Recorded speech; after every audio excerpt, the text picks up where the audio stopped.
All right, guys, here we go. All right, we are online on YouTube, and we're about to be online on Instagram. And waiting for Instagram, and we are live. Boom, here we are, and we're live. All right, we got a good one, guys. Welcome to your nighttime medication. We had a great stream this morning, great morning medication this morning. And now we got your nighttime medication. I'm going to put you to bed, guys. Welcome to Nighttime Medication. I'm your host, Medi. Here we go. All right, so, yo. Norsworth's sake. What's up? Hello. I got some juicy clips, and then we're going to run through some welfare stuff. We're going to look at welfare and some other stuff. So we're going to dive in. We're going to have some juicy clips and then some other stuff, and we're going to chat about this stuff. So whenever you guys are ready, whenever you guys are dialed in, we're going to get this kicked off. So I got some clips lined up for us, some juicy ones, hopefully. Sometimes I forget what I lined up for you guys, and it just kind of goes here. And okay, so I got some. Sometimes I don't even look at them, and I'm like, you know what? I want to check these out with you guys, and then we'll talk. Yeah, baby, Fearless Stano. I need my nighttime vacation. I have a 70. He's going hard, bro. Fearless is going hard, bro. Okay. All right, here we go. All right. So I got you guys dialed in. We're looking good. Stream's looking clean. Everything's on, and we're firing on all cylinders, and we're ready to go. Hopefully my sound's coming in good. It is. Okay, cool. Perfect. All right, let's look at this clip to kick us off. Okay, I'm gonna just kick it off just real quick. This is it's a Charlie Kirk clip. So here we go. Let me get sound in there. Hang on one second. This is for Charlie Kirk and the shooting. So just so you guys know, here, I mean, just let you know what it is. That's what it is. Why do you think it's funny? Because it's funny, bro. It is. But that fucking loser, you know what that guy could have done? That pussy-ass coward assassin?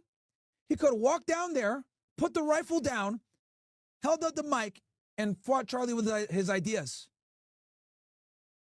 That's what he could have done. Charlie would have talked to that fucking fag, whatever he is. He could have put that fucking rifle down, walked up to the mic, and used his brain.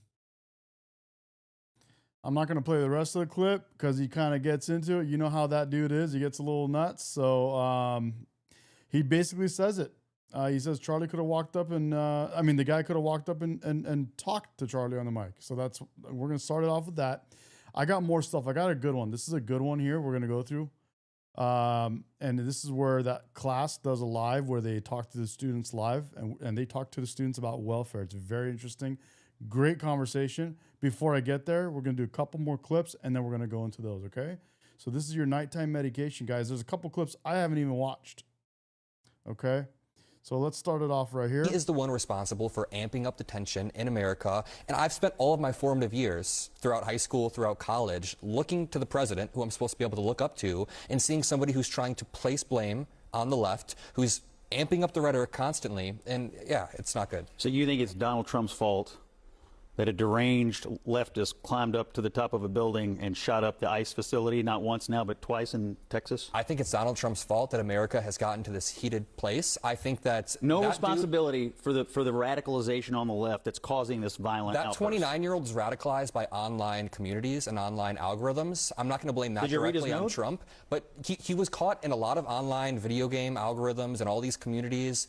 Donald Trump, but it's Trump's 10 fault. years ago, Donald Trump amped up the tension in America. So he ran 10 years ago, and this guy then 10 years later, somehow you're connecting. Can't you just take responsibility for it? Oh, on the left. But let's not do the he has to take responsibility because he's a Democrat. I'm a 22-year-old YouTuber. You want me to take more responsibility than the President of the United States? I want you to understand. I'm a 22-year-old YouTuber. He is the one responsible for. Okay, that'll get us kicked off right there, right? All right, so let's keep going. There was another good one here that we had from before.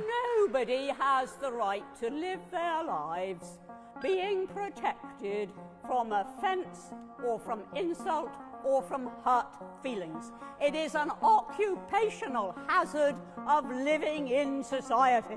Yep. And if you really can't take it, become a hermit. You're goddamn right. Nobody has the right to live their lives being protected from offense or from insult or from hurt feelings. It is an occupational hazard of living in society. And if you really can't take it, become a hermit. All right. So there we have that. And then we're going to run into this class right here. So I just want to give you a quick little snippet of what we're going to do. You're 18 with this years class. old, right? Yes. Check So this you've out. heard that. So this is interesting. We're going to go through. This is a great segment with this class. I haven't watched the entire thing. I want to do that with you guys. So this is a live class. Hang on one second. There we go. It's black people. Black people are more likely to use welfare or receive welfare. That's what they say on the news oftentimes. So how do you know that? How do you know? How do you have a sense of whether that's true or not? Is it your responsibility? And if so, how do you come to that? That you pay taxes, give some of your money to somebody else who doesn't have enough money. Where does your mind go in that? Sitting at home and not working for 6 months was going to have these consequences. So I don't have any food to put on the table. I'm hungry for the first time. Oh, maybe that's the thing somebody needs. But then, like, my question is, if you don't want your taxes to go to help people in, like, these situations, then where do you want your money to go, like, specifically? Because if on one side we have welfare and on the other side we have absolutely nothing. Yep. Just for comparison's sake. And I feel like if we take all welfare away,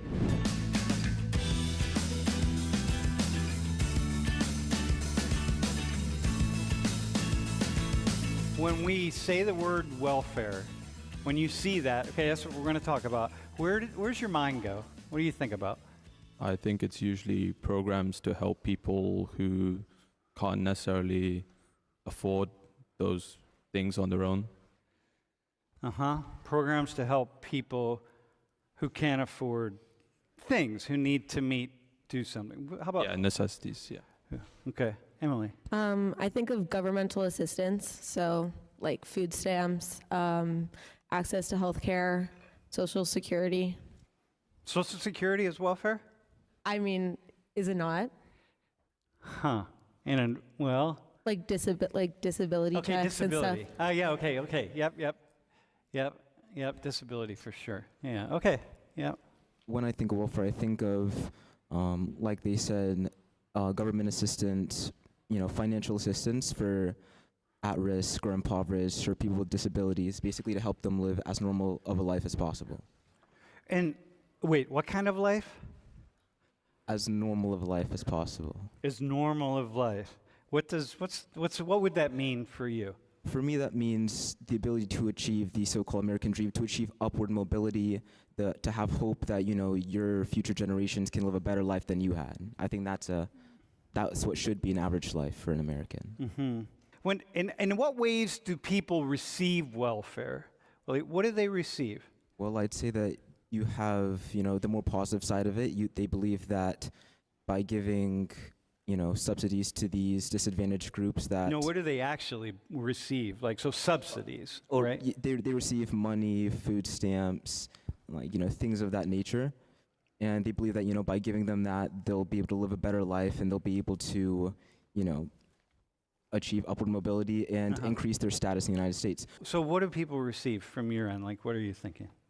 I think of children receiving free school lunches or free healthcare or more accessible healthcare in their areas, for example.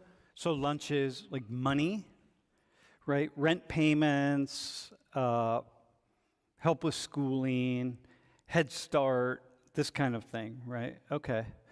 Brooke, how's it different here than what do people receive in the UK? Do you know? I mean, the first example that jumps to my mind is probably the NHS.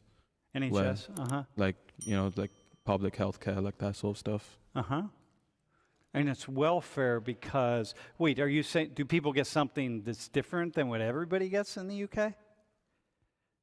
Well, I mean, it's pretty much the same all around, I think.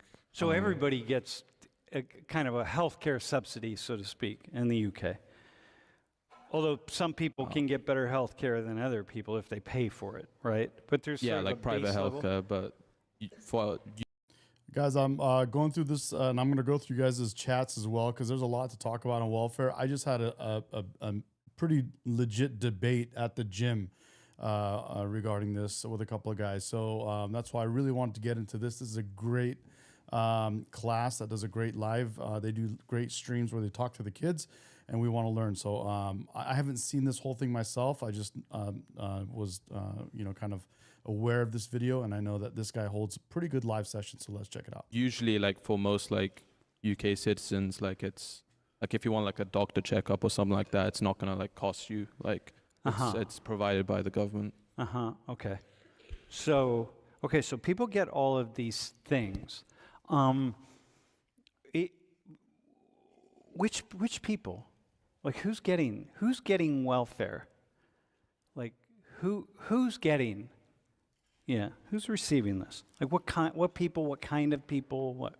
I would say people that don't have the money to necessarily like afford weekly groceries, or who would benefit from having the stress of those financial responsibilities taken off of them. People apply for it, and then they can get approved from the government. Are there certain groups of people who are more likely to get welfare than other groups of people? Some kind of demographic? Like what do you hear? Like what's the story you hear? Again, this isn't like what do you know? It's like what's the story you hear? What's the story out there? Well, I mean, it's usually going to people who are like, I guess, lower income, like can't really afford it on their own. Like they need like assistance to like get the necessary like basic needs that they can like survive on usually. Okay, so lower income people. Who else? What other what are there certain demographics? Like, like people from certain areas of the world, people of certain racial groups, people of like, what's the story? Jaden, how? Okay, yeah, I'll tell you what you want to hear. No, it's not what I want to hear.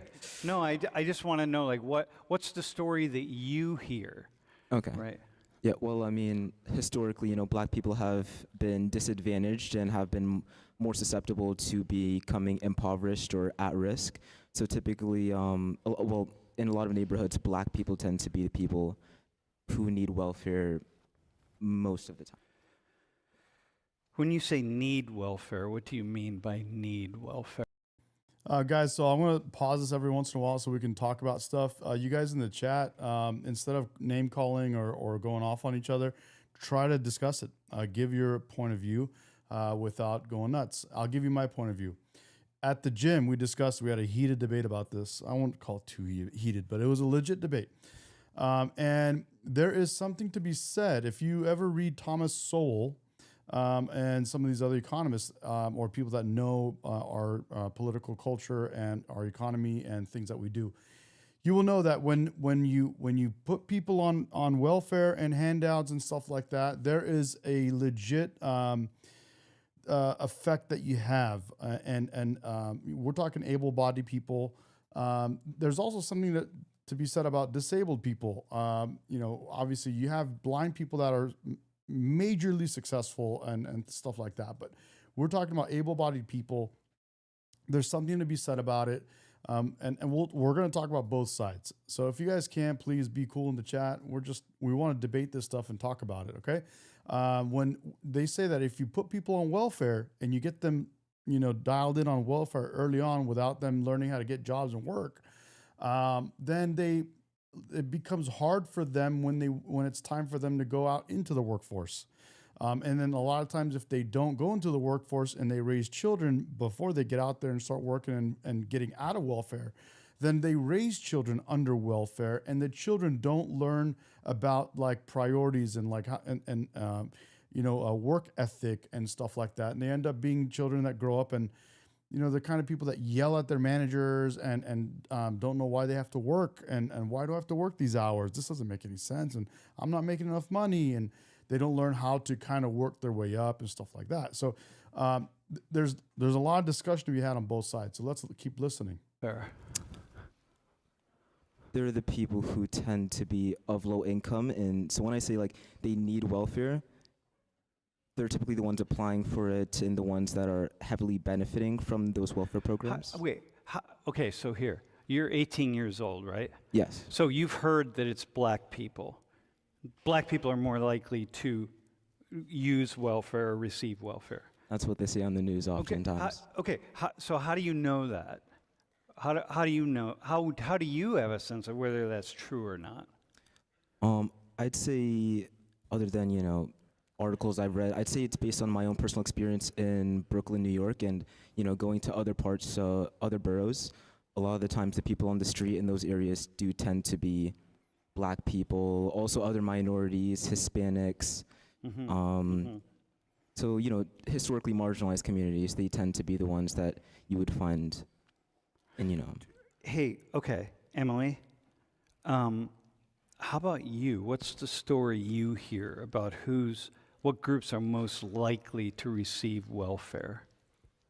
I guess what I jump to is thinking about, single parents, maybe younger parents or younger individuals, people with disabilities.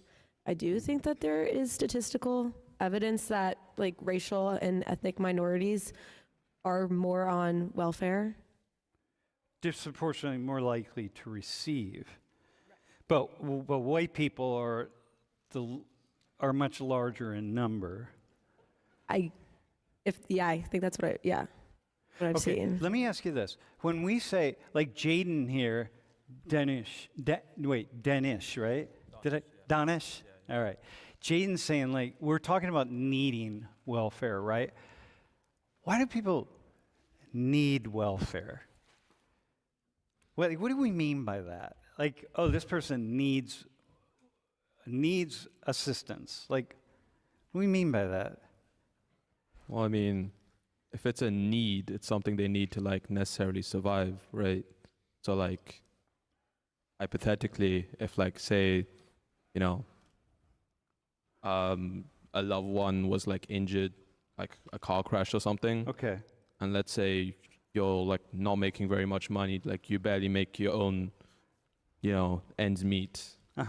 So maybe one of the main income earner in a household can no longer work. Disability, car accident, something. It's okay, they need. What else? What are other?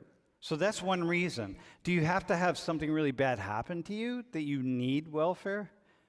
Well, not necessarily. I mean, maybe two parents have a kid that they need to send to school, but they don't have enough money to give him a packed lunch or something. And why don't they have enough money? Is it your responsibility? And if so, how do you come to that you pay taxes and you give some of your money to somebody else who doesn't have enough money? Where does your mind go in that? Well, all Americans, I mean, we're all living in a very large community. And in order for a nation to be successful, we have to be able to rely on each other and give our taxes not only just to provide for the poor, but to provide for other, things that we need around. Does everybody who collects welfare need it? Emily? The way that I view welfare is, I think people can be working really hard and whether they're a single parent or it's two parents, and they can be working in jobs where they don't make a lot of money or they make minimum wage, and everything that they can might still not be enough for their children or to provide for their family in the way that they want. Yep. So I guess they don't need it, but it can help build a foundation and give them a more level base to build upon, and then maybe work less hours to get an education and to get out of that position. Wait, and you're okay with that? Are you okay with that? Yeah, Because you're going to hit the job market, and you're going to be, presumably, you're here at Penn State, you're going to be working 40 or Guys, this is Penn State. It's a university, obviously. It's a Penn State University. And this is a professor that's talking to his teacher, to his students. These are students. And they do this live stream, and they broadcast this live. And this is a conversation they had 5 days ago about welfare. Here we go. Just letting you know. You're just graduating, so you'll probably be working 60 hours a week, and you're okay with that. Yeah. Yeah. When are you not okay? When would you be? You're going to see someone on welfare collecting welfare, and you're going to be like, yeah, I'm not so sure I'm like okay with that. I think when it would be people taking advantage of it and using welfare as not an excuse, but like a security blanket where they don't have to try to get themselves out of that position and to maybe find a job whether maybe they're using welfare while they're in between jobs and then stop looking or stop pursuing to get out of that position, I guess. Okay, and how often is that happening? What's your just kind of assessment, or what do you hear around you that's like, yeah? I mean, I think that there's a lot of stuff online both ways, but yeah, I'd say that it does happen pretty often, or maybe people get more comfortable than they realize. I mean, I think on welfare, I'm collecting taking this welfare, you're back. going to be like, Let me see. yeah, I'm not so sure I'm like okay with that. I think when it would be people taking advantage of it and using welfare as not an excuse, but like a security blanket where they don't have to try to get themselves out of that position and to maybe find a job whether maybe they're using welfare while they're in between jobs and then stop looking or stop pursuing to get out of that position, I guess. Okay, and how often is that happening? What's your just kind of assessment, or what do you hear around you that's like, yeah? I mean, I think that there's a lot of stuff online both ways, but yeah, I'd say that it does happen pretty often, or maybe people get more comfortable than they realize, and aren't trying as hard maybe to get out of that position. Okay, so now go back to your earlier answer. Welfare exists to help people who need help, right? And for some reason. But now you we back up a little bit. It sounds like you're on two roads here. One is like, yeah, it exists for people to help. But there are people who don't need help. They're making choices that are like, eh. Right. I feel like it probably exists for both. And because maybe one group of people could be taking advantage of it, doesn't mean it should take it away from everybody else that does need it. Yeah. Huh. So it's frustrating, I guess. Okay. So Jaden, okay, who's Jamaican? Your mom or your dad? My mom. So your mom, you're Jamaican. So you're from this culture, this like, hey, you pull yourself up by your bootstraps. Yes. You don't ask for handouts. Like if you mess up, your mom's gonna be like, oh, Jaden, okay, well, that's all right. That's probably somebody else's fault. She's Jamaican. She's a Jamaican mom, man. She's going to be like, but and she's...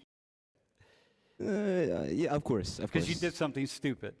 Yes. Like, get somebody pregnant, and then she becomes a single mom. That would be pretty bad, yeah.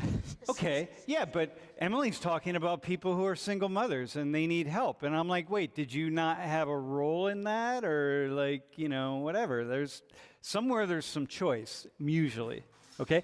So at what point in time you're like, yeah, we're all in this together. We're in a community and we got to help each other out. But at what point in time, Jaden, do you go like, you know what? We are in a community. But y'all sitting over there doing nothing. I know Jesus said we should help our brothers and sisters in need, but Jesus didn't say we should help our brothers and sisters who refuse to do anything to help themselves. Maybe he did, I don't know. So at what point in time do you go like, nah, I got this whole Christian... He just mentioned what you guys talked about in the chat. He literally just talked about the Jesus and saying that he did say to help your brothers and sisters in need, but not if they're not going to do anything, right? So here, let's keep going. Thing is nice, but it has its limits. Yeah, if it does for sure have its limits, I think, like Emily said, when a group of people or a person isn't actively looking for work and isn't actively looking to, increase their quality of life, increase their status, and pursue upward mobility, I think that's when welfare is somewhat wasted on them, and it's more so used as a safety net just to keep them from falling completely under. And what if they fall? And why do you want to stop people from falling completely under? Maybe that's what they need to have a wake-up call to say, like, yo, I didn't realize me sitting at home and not working for 6 months was going to have these consequences. So I don't have any food to put on the table. I'm hungry for the first time. Oh, maybe that's the thing somebody needs. Maybe, but a lot of these times, these people have families, they have relatives that they have to provide for, siblings, husband, wife. So to let them fall completely under would not only be like dooming them, but also dooming their entire family. Yeah, can I give you something here, the two of you? Most people on welfare are children. They didn't choose it. You know what I mean? So it's like, we can punish the parents, but what about the kids? They didn't choose it. It's not their fault. So like, okay. Honestly, online I see a lot of people, well, this is me using Twitter, so it's all, going to be like accounts rage baiting or something. But they're always like, oh, these people are like, shouldn't be using welfare, or like that should be like, be taxed less or stuff like that. But then like, my question is, if you don't want your taxes to go to help people in like these situations, then where do you want your money to go, like specifically? Because taxes are supposed to help better the community in a sense. Okay, better the community. But so if you have a group of people, when you have some people who are not bettering the community because they're just doing nothing, and they're not doing what they could do to improve the community from their end. I want to pose a question for you guys in a second, but I'm just locked in listening to this. So, but I do have a question for you guys, so I want to keep playing this though. How are they helping the community? Well, I mean, there's definitely people abusing the system, don't get me wrong. Like, there's definitely people who, like, take the, like, benefits for granted and whatnot. I don't think the system's perfect by any means. But I think that the situation that is now is definitely more desirable than a situation where the, like, actual system wasn't there at all in the first place. So if we had nothing available to people, there's a lot of children who would be growing up without any resources at all. Yeah. Okay, so listen, what I'm hearing from the three of you is like... Here's a question, before he talks about what he's hearing, I haven't heard the rest of this, but here's a question for you guys. If, and this is, we talk about different things, able-bodied and not so able-bodied. Let me ask you this. If someone was driving drunk and they got in an accident, let's say they're driving drunk when their whole family and friends told them you shouldn't be driving drunk, don't drive drunk, and their friends fought them that night to take the keys. They said, no, I'm going to go drive. They go drive. Let's say all this stuff happens. They go drive drunk. They get in an accident. They kill some other people in this accident. They become disabled of their legs, right? They can't use their legs anymore, and they can't go do whatever job that they were doing before. Are you cool with them getting disability or welfare or handouts? That's a question. Is that you're optimistic about, you reflect people your age, which is what I was saying the other day. That you are like, look, we have war, stop war. We have hungry people, feed them. We have people who are homeless, give them a house. Like, we can fix these problems. You know what I mean? We have this money, like, fix the problem.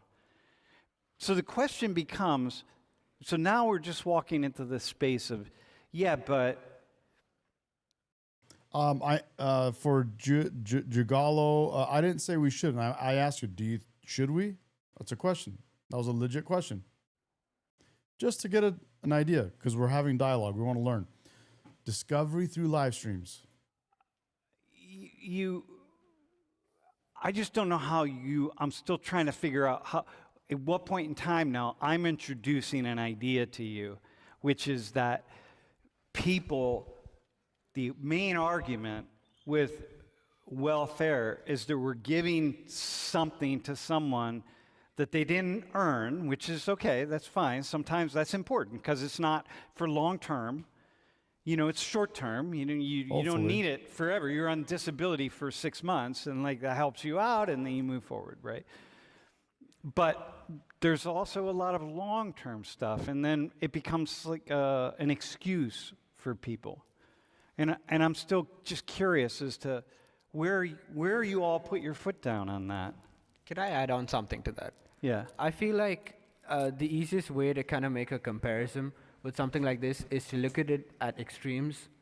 Because if on one side we have welfare, and on the other side we have absolutely nothing. Yep. Just for comparison's sake. And I feel like if we take all welfare away, it would do a lot more harm than good. Because although, like the volunteers correctly pointed out, there are certain people that are abusing the system, but there are a lot of people that are genuinely need it and is very advantageous for them that it's there.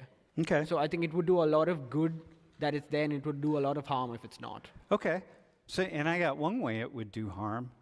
I mean, here's one, right? What if, for example, you walk out the door, you walk back to your dorms, your apartment, or whatever, and everywhere you turn, there's people who are asking for money, who are homeless, who are this, who are that, sleeping on the street. It's like, that's not a very desirable world to live in. Right, bro? So, like, here's one way in which it improves the lives of everybody. We're all one community. It's like, I don't want to live in that world, you know? So, I don't know what I have to do to not live in that, but some people are always going to need something. And so, like, all right, whatever, just spend what we got to spend to, I don't want to step over people. He gave up. Okay, so now we'll have something else for us that we're going to jump into. We're going to jump into Thomas Sowell. I want to talk to you guys about this stuff, but I want to get into Thomas Sowell. But you guys that are saying, let's see, you said a lot of people didn't earn the money they have. Tell us more. I want to know more about what you mean. Let's debate. I want to debate a little bit, go back and forth. I think people should earn the money, personally. I think people, and I think you'll be better for. I think you'll be better. Let's see. What are you saying? You don't want debate. This is one-sided AF. No, I want to debate it. That's why I'm asking you what to explain yourself. Don't just name call. And again, you said you should everyone who commits crimes be excluded. Again, you're not giving your opinion at all. You're just like throwing stuff out. You're just throwing up on us. Just give us your opinion. Talk about it. I'm going to make you guys better debaters. You got to give your opinion and tell us why you feel that way, and then talk about someone else's opinion and why you don't approve it, instead of just saying you're this, you're that. That doesn't get us anywhere. I am a big believer that people should earn their money, earn their food, earn their life, because then they're going to be happier, they're going to have better lives, they'll feel better about it, they'll be more confident with themselves, and they'll live better lives. If he gave up his job, he would then be able to qualify for the program to get the free money, and he'll be better off financially. So we're literally paying them to get off their jobs, to quit their jobs, because we say that if you have the job, she just explained it to you, Michael Wilbur. I think I don't know if you're asking me, but they just explained it. I'm going to rewind this because listen to what she says. It's very important. Wow. You see what he's saying there? So he might get, if they didn't do it, he could, I'm going to actually rewind this. He could go get a job. Who knows what kind of job, some kind of job. And it may not pay as much as he'd like it to pay, but he could then work his way up and keep going and get a better job, become a manager, maybe start his own, company on the side. Who knows what he could learn, being in the job force, learn some new things. Milton Friedman, yeah, that's Milton Friedman, guys. One says here, explain Section 8 for the people. Are you asking me? Section 8 is where you get help for housing when you don't have enough income. Yeah, it's a low-income housing. Yep.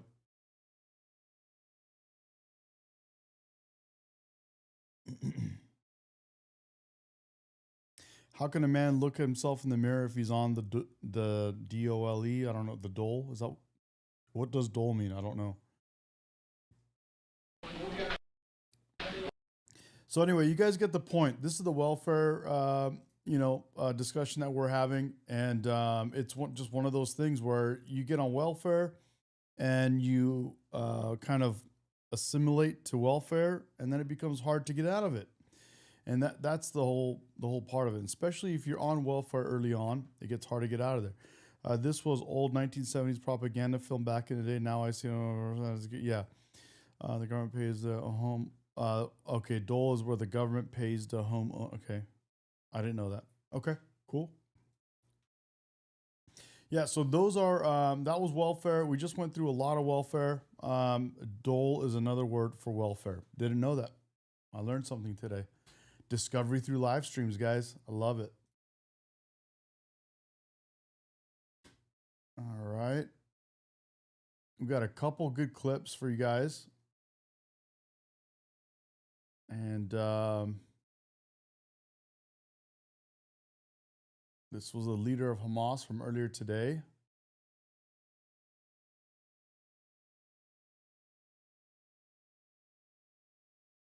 And here we go. You guys ready? Section 8, government pays the owner. Section 8 is where government helps people that don't have enough money to pay for housing. So they will pay for your housing, like rent, and they'll pay the landlord directly for the person, for the recipient. Here, let's go. I haven't seen this clip, guys, so I saved it to watch it with you guys. Let's see what he says. Inciting people to go kill Mormons, like you're inciting people to attack ICE, like you're inciting people to attack Republicans. That doesn't happen. And if you look in the inner cities, Democrats are slaughtering each other day after day after day, and you don't say anything about that. You ask this question, well, does the base want people to die? Yeah.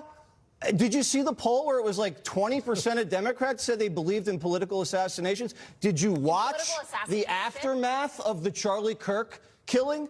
I mean, everybody was clapping on campus. Yeah, he deserved it, Jessica. Now, if I had won a swing state Senate race after having a stroke against Moneybags, celebrity Republican, I think people should listen to me. This guy... I'm confused. All right, I'm confused. I'm going to keep going.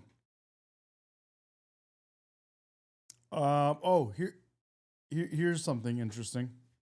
The fact that they didn't know the answers about Obama tells you everything you need to know. How many illegal immigrants did Barack Obama deport in his 8 years as president? Oh, I don't know. Have a guess. No clue. No clue. Interesting, right? You don't know. I mean, I know it was a lot, but I don't know the exact number. Have a guess. Oh, I don't know. It was over 3 million. He was known as deporter-in-chief by Mexicans. Yes. And that was more than Trump. He deported way more than Trump. He deported way more pro rata than any president in history. Who dropped the most bombs in a calendar year in American history? Oh, come on. President Barack Obama. Barack Obama, right? Including drone programs and so on, right? Who got elected in 08-09 on shutting down Guantanamo Bay? Because as a former lawyer, he believed it was an illegal institution. President Barack Obama. Obama. What is still open today? Guantanamo Bay. Correct, right? Etc., etc., etc. I know that the general thing is Obama, angel, Trump, devil. Right. But if you actually apply the scrutiny that we give Trump, put it this way, if Trump had deported 3 million people, you think you guys wouldn't know that answer? Of course you would. The fact that they didn't know the answers about Obama. A lot of people don't know that. A lot of people don't know that about Obama. They don't know that at all. Obama deported way more than Trump. I don't. Do you guys think Trump will catch up to how many Obama deported? Do you think Trump will ever deport as many people as Obama?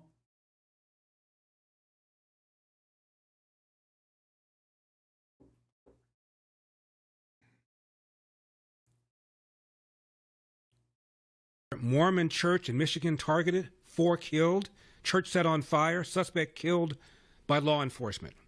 Ex-FBI head James Comey has been indicted. 274 FBI agents were sent to the Capitol building on January 6. Many later complained that they had been used as political pawns. Trump's bold gambit to avoid a government shutdown. DOJ reveals biggest healthcare heist in U.S. history. New York mayor bows out, leaving just Curtis Sliwa and Cuomo to run against Mamdani.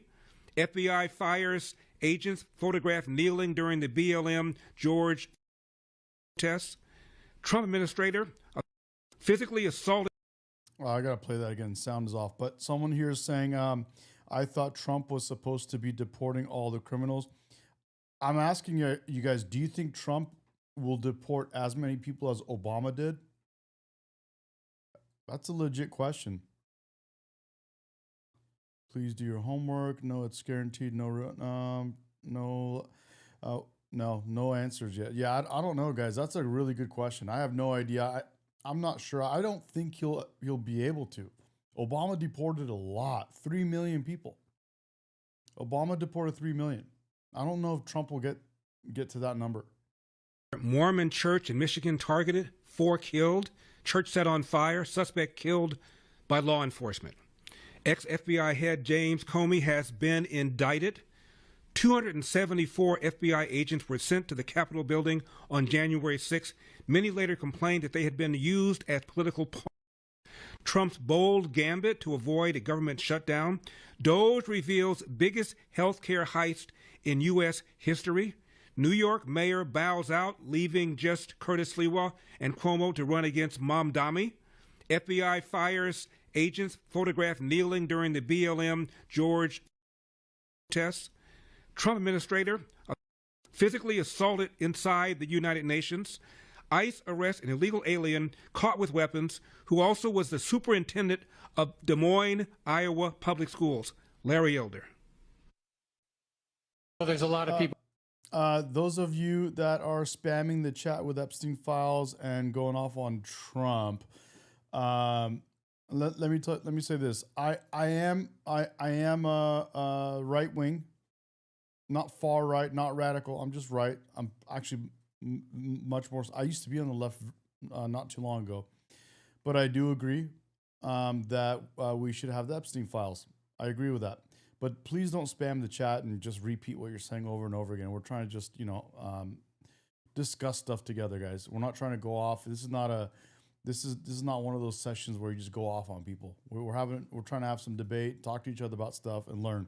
I agree. I'm going to call out Trump when I should.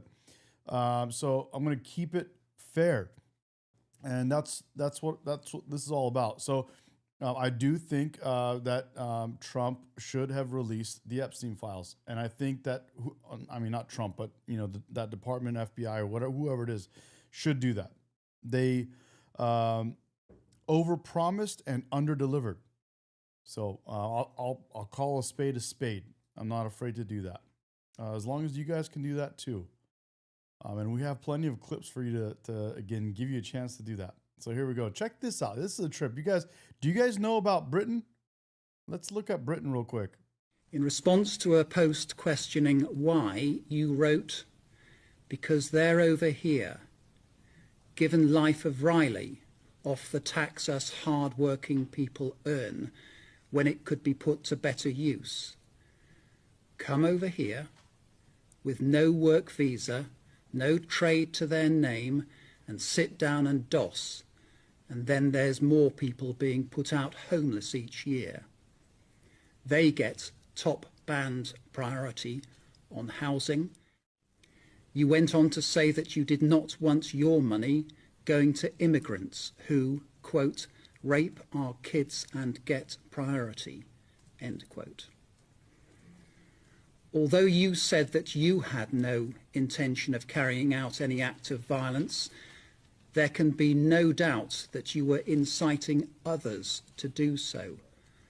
Otherwise, why post the comment? You expressed remorse, but by that time it was too late.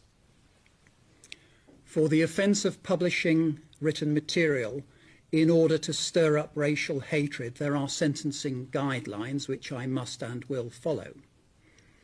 The maximum sentence is 7 years imprisonment. In my judgment, this comes close to harm category 1. However, for the purposes of this sentence, I will treat you as falling into category 2, since there was no direct encouragement towards activity which threatens or endangers life. However, you fall towards the top of category 2. For a category 2A offence, the starting point is 2 years imprisonment with a range between 1 and 4 years custody. Wow. In mitigation, I take into account your plea of guilty, for which you will receive full credit of 1/3 following your earlier admissions. Wow. I take account of the contents of the references from your mother, friend and employer. These can only be of limited value in the current circumstances, as can the contents of the pre-sentence report. I take account too of your expression of remorse, your lack of convictions which are racially aggravated. As is recognised on your behalf, this offence is so serious that an immediate custodial sentence is unavoidable. The sentence that I pass has been reduced by 1/3 to reflect your guilty plea. The sentence is one of 20 months imprisonment. In response to a post-questioning... he said 20 months imprisonment, so does he serve 2/3 of that? Wow, bro, this is insane. Dude, they've lost it over in the UK. In the UK, bro, the guy posted a tweet, bro. You got this. That's insane, bro. I don't get it. That makes no sense. I got some clips again that I haven't even watched yet. I haven't seen these clips, so let me see this one here. Truth has become a right-wing concept.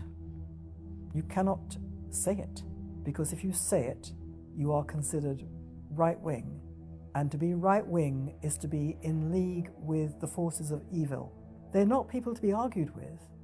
They're people to be removed and silenced, because otherwise you're against all good things. Truth has become a right-wing concept. Okay, we do need more context, but yeah.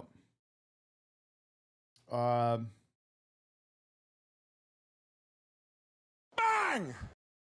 Okay, this. Do you guys remember the situation on the subway where the guy used a knife to unalive that young girl, that 23-year-old girl? I think she was 23. Yeah, 22 it says here. This is her dad in a recent hearing. I think it was this morning or yesterday or this morning. Here, I'm going to play this. Ready? Here, this is her dad at some kind of let's see.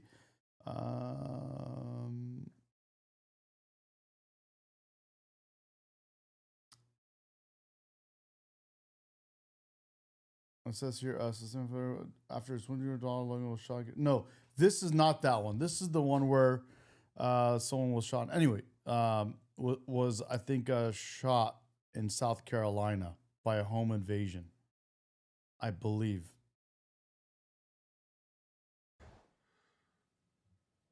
Dead. Bang! Dead. Gone. Why? Because Alexander Devontae Dickey, who was arrested 39 times, 25 felonies, was on the street, forced on her knees, with her hands over her head, begging for her life, begging for her hero, her father, me, that couldn't be there. She was 5'3". She weighed 115 pounds. My daughter wanted to be a teacher. She finally figured it out 2 weeks before she was executed. And you will not forget her. I promise you. You will be sick and tired of my face and my voice until this gets fixed. I will fight until my last breath for my daughter. What y'all did, you woke up a beast and you pissed off the wrong daddy. You need to fight for the rest of our children, the rest of the innocents, and stop protecting the people that keep taking them from us. Bang! Dead. Gone.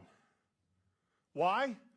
Because Alexander Devontae Dickey, who was arrested 39 times, 25 felonies, was on the street, forced on her knees, with her hands over her head, begging for her life, begging for her hero, her father, me, that couldn't be there.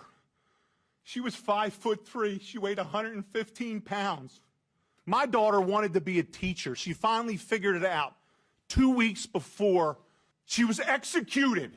And you will not forget her. I promise you. You will be sick and tired of my face and my voice until this gets fixed. I will fight until my last breath for my daughter. What y'all did? Yeah. You woke up a beast and you pissed off the wrong daddy.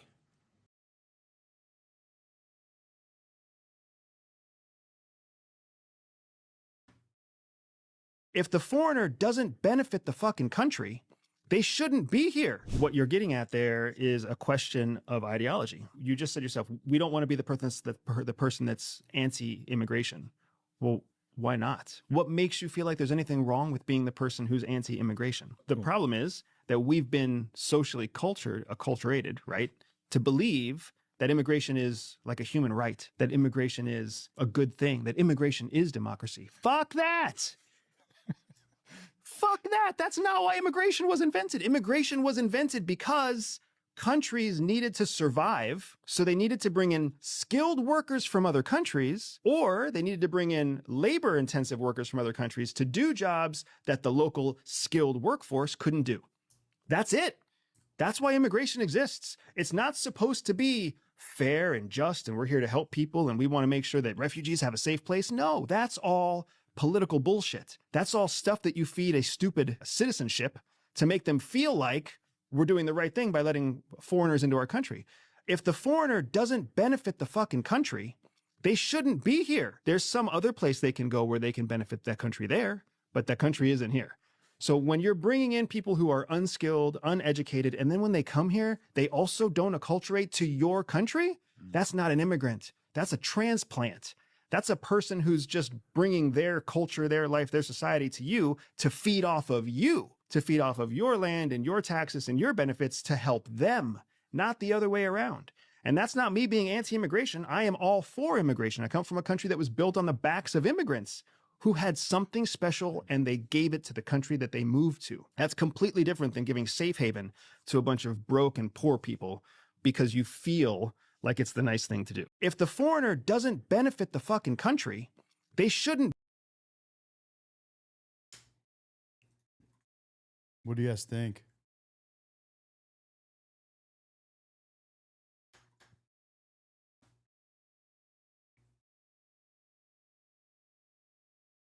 Word of advice, just to help you guys with debating and having conversations. This just saying such hate, you're not really saying much. You should do a better job if you want to have dialogue, explaining yourself. Talk, say what you think, why you think it's hate, what you think about what he said.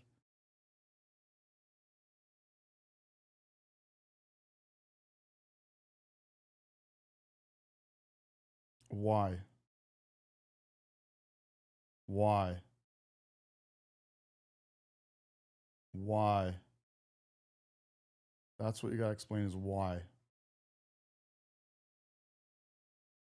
Especially coming from a country where we're no longer allowed to fly our flag. Yeah. So in the UK today, the Union flag, we don't see it. It's one of the glorious things about being here in America is your flag is everywhere. It flies on your buildings, it flies on your streets. I ended up in tears at the airport on my way here because you guys call out for your service personnel to board your planes first. You say, and service personnel, you can board the plane and thank you for your service. We don't do that where I come from.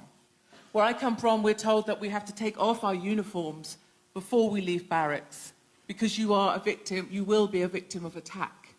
People attack our service personnel in the street. So to see your flag flying is so important. I had a gentleman contact me. He was renting an apartment. He flew the St. George's Cross, the English flag, when it was football season. He was told if he did not take down that St. George's Cross, he would be removed from the apartment building because the St. George's Cross is seen as a racist symbol in my country. This is how far we have fallen. This is how far. We have a specialist hate crime unit in the UK. We're not gonna lie, guys. This was 2019, so this is a 6-year-old clip. Not gonna lie, these days you fly an American flag and people think you're racist. Kind of nuts, to be honest. Kind of crazy. You fly an American flag and all of a sudden people think you're a Nazi. Weird stuff is happening. The American flag. That's very, very, very weak.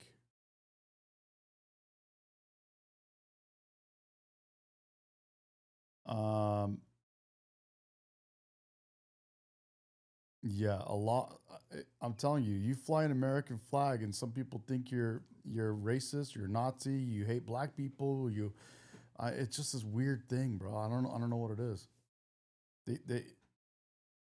Yeah, it's gotten out of control. It's gotten out of control. What's your thoughts on this?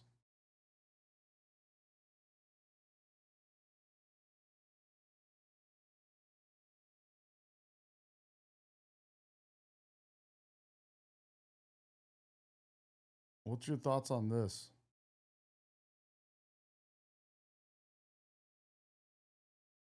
She's been missing in London. It says here she's been missing in London for 10 days. Anyone recognize her? Please call authorities. It's got to be fake. Of course it's fake, bro. Of course.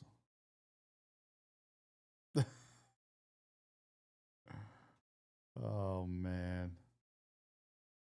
How about this beautiful? How about this beauty? How about this beauty? Who do you think is the next leader of the Democratic Party? I mean, for the foreseeable future, the person who's running the Democratic Party now is going to be running it. That's Donald Trump. I mean, the only thing they know how to do is be against whatever he is for. And so there is no leader of the party except for Trump. The beating heart of the Democratic Party is if Trump is for it, we're against it, and you throw a little socialism on the side. That's basically how they work. All right, thanks. Want to know? I know. Who do you think is the next leader of the Democratic Party? I mean, for the foreseeable future, the person who's running the Democratic Party now is going to be running it. That's Donald Trump. I mean, the only thing they know how to do is be against whatever he is for. And so there is no leader of the party except for Trump. The beating heart of the Democratic Party is if Trump is for it, we're against it, and you throw a little socialism on the side. That's basically how they work. All right, You know how they say all the time, they go, make it make sense? I feel like he made it make sense. Scott Jennings made it make sense, dude, right there.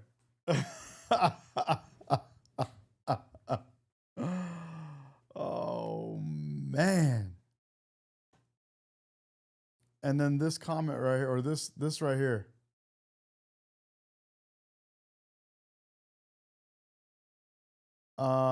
The downfall, I won't call it a downfall. I'll just say the reason why it's not looking good for Democrats, and again, I'm saying this as a Democrat. I was just recently a Democrat a few years ago. And as a Democrat, knowing what the heck is going on and looking through that lens as well, the hard part for Democrats is they haven't made any adjustments, man. They haven't made any adjustments in any direction that could help. It's a very weird thing. They keep doing the same thing, expecting different results, and it's not happening. And then they just keep doing the same thing again. It's very odd. Very odd. No good policies, no good things to talk about. They sticking to the men and women sports. How many of you how many of you think men can get pregnant?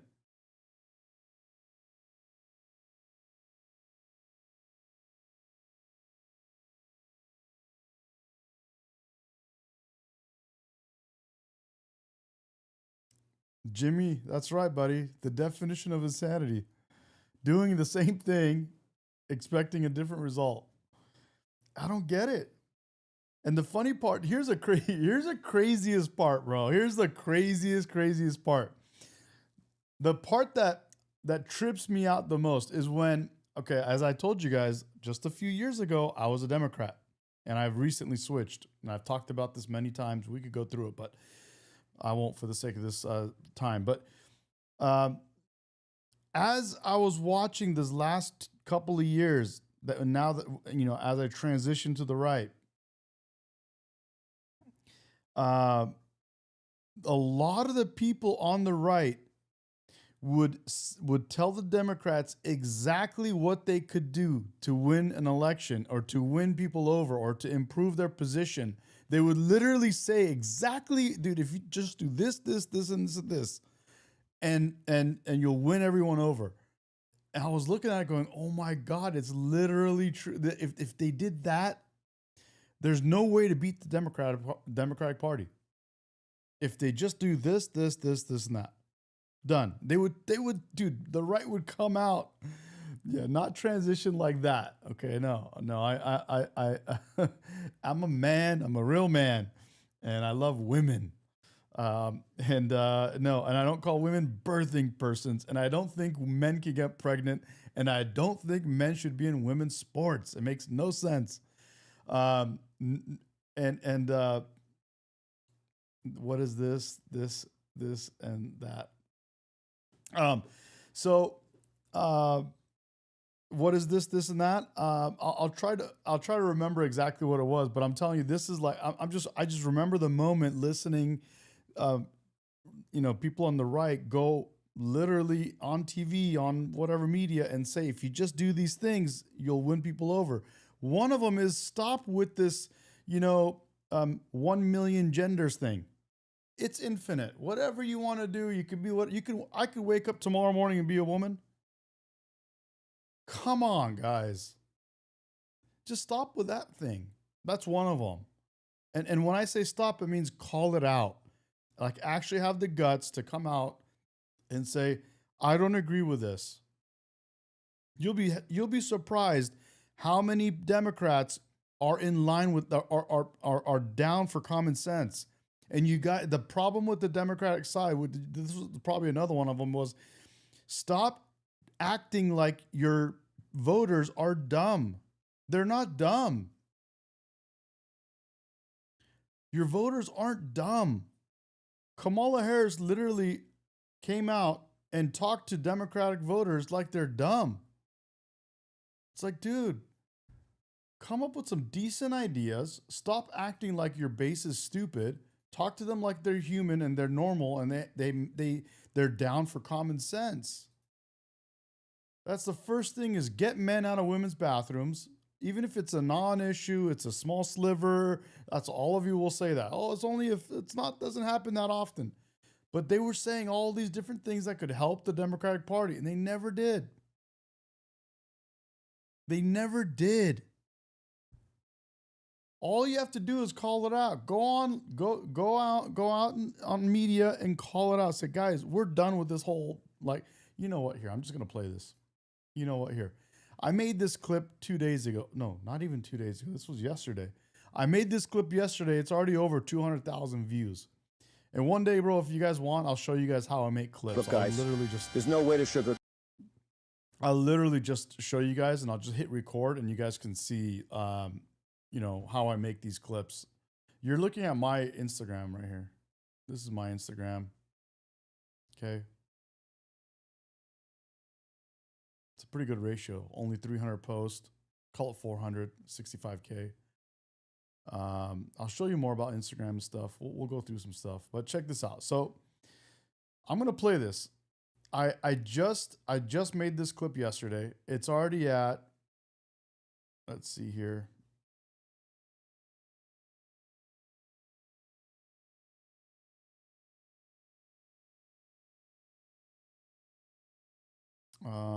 This one's at 400K. This one, wait, what is this? This is, let's see here. This one here has 260,000 views already. Okay. And this talks a little bit about what we're saying right now, guys. So that's why I want to play this. You guys ready? Insane, but neither. 1, 2, 3. Now, I don't think most liberals are insane, but neither do they make it clear they disapprove of the ones who are. And their cowardice in not marginalizing their own crazies has been their downfall. I couldn't get Neil deGrasse Tyson, a genius scientist and preeminent scientific voice in the media, to agree that it was ridiculous for Scientific American and The Atlantic to be claiming that separating sports by sex doesn't make sense. Yes, it does.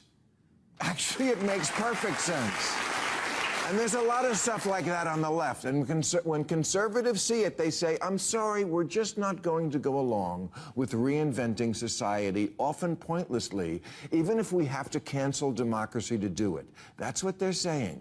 They see gender as only a construct and sex is assigned at birth, and they say, we're not doing that. Transing kids by self-diagnosis with no age limit, no parental notification, and no acknowledgement of social contagion, not doing it. Asylum now covers any reason for anyone to come to America, not doing it. Homelessness is a lifestyle. Natural immunity doesn't count anymore. Whiteness is toxic. Penises in women's prisons. Welcoming the Intifada. We're not doing it.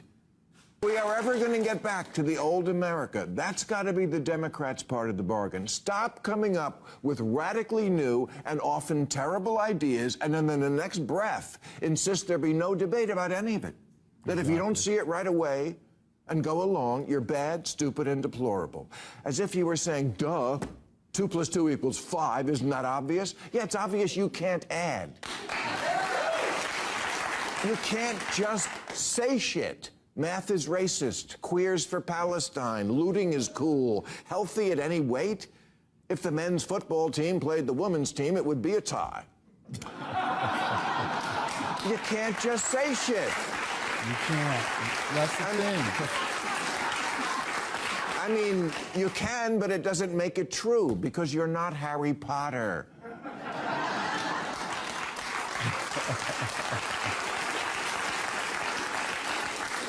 Smug self-righteousness in the defense of some of the dumbest ideas to ever come down the pike is not a formula that's really working for you. Now, I don't think most... Yeah, and so this goes back to what you guys are saying, and this is why Democrats won't win. Look at this. Cuckoo Nuts Queens says Neil deGrasse Tyson makes Bill Maher look like the idiot that he is. Actually, no. Most of the people, the majority of people agree that men shouldn't be, men shouldn't be in women's sports. This is just common sense, guys. So that's the stuff that they were saying. The right was telling the left what to do to win, and they just wouldn't do it. They just wouldn't do it. It's just so weird to me, man. You could have won, dude, you could have won the election. You didn't do it. I said this morning. Here's another one. If you're the Democratic Party, let people vote for their nominees and get who they vote for democratically. You're the Democratic Party. You didn't do that. When we vote, I'm telling you, I was a Democrat. When we voted for Bernie Sanders, you gave us Hillary Clinton. You switched it on us. Right? We we voted for Bernie Sanders, who probably would have beat Trump, and you gave us Hillary Clinton? Come on, guys. That's not democracy. What are you guys doing? It doesn't make any sense. I'm pulling up the clip right now. There's a couple good clips in here you guys are going to love. I want to play a bunch of these. I'm going to play this clip and then I'm going to play a bunch of these other ones. I did some, I went to universities and did some debates with students as well. I must have passed it. Here we go. Like, try doing Democratic stuff if you're the Democratic Party here. By the way, it's just 3 straight nominations where Democratic voters didn't get a chance to pick the nominee.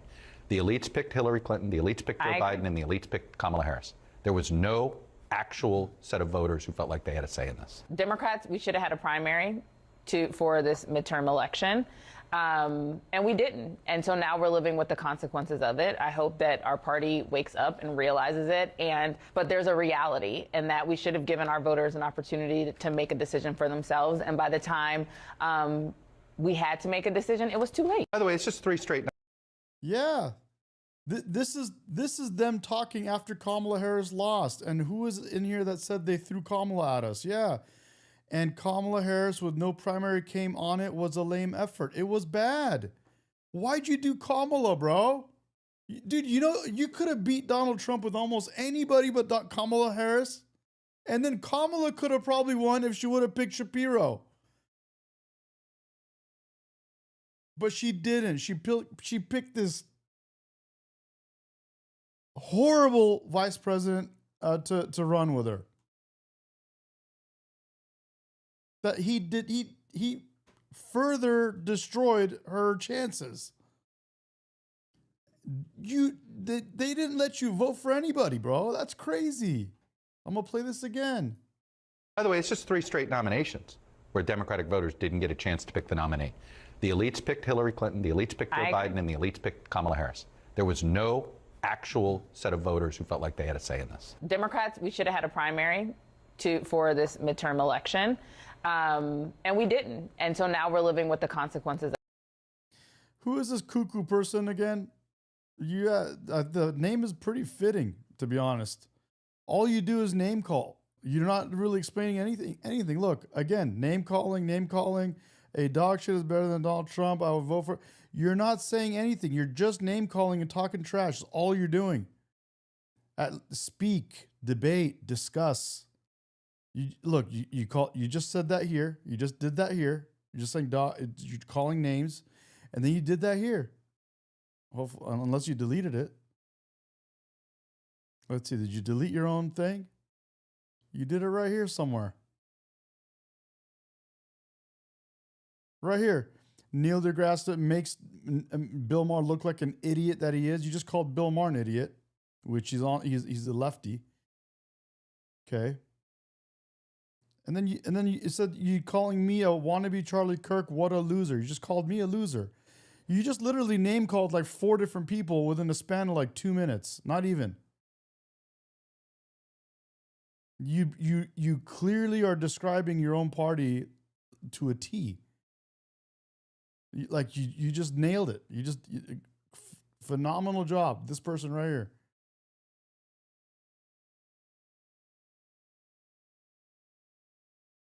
Dan says she avoided gay little mouse, Buttigieg, and chose. She could have done well with anybody, but Tampon Tim.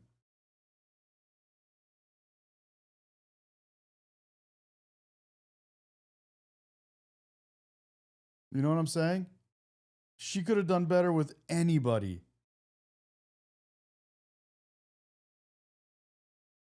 She could have done better with anyone. She could have beat Donald Trump with almost anyone. And it's sad to say that that's just how lost people are on the left. And that's I don't debate with scum. They called me a scumbag now. Look, just call me another name.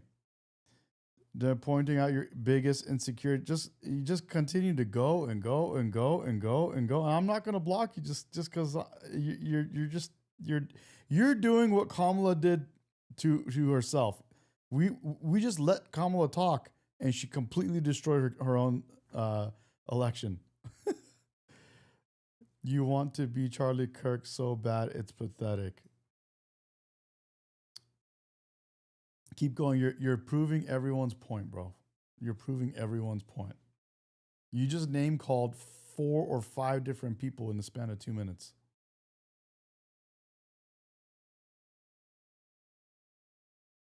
Keep going.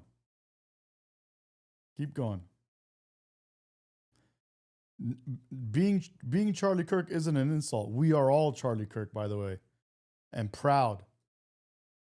Absolutely. Yeah. I spoke at his vigils, by the way. I spoke at Charlie Kirk's vigils.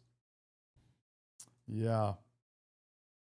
Charlie Kirk is who inspired me to go speak at colleges with a microphone and speakers to students. I did that multiple times, like Charlie Kirk. Keep going. Keep going. Keep making a fool of yourself. Keep going. Why'd you stop?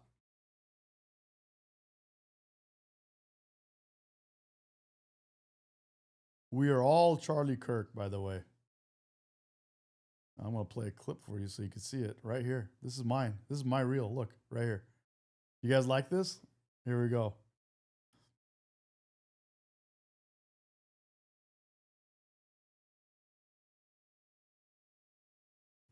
You are lying about being at Charlie Kirk's funerals. No, I'm not. I was at his funeral. I was not at his funeral. I was at his, memorial, not funeral, at his vigil. I was at his vigils. I spoke at his vigils, at multiple vigils. Here's one of them that I spoke at right here.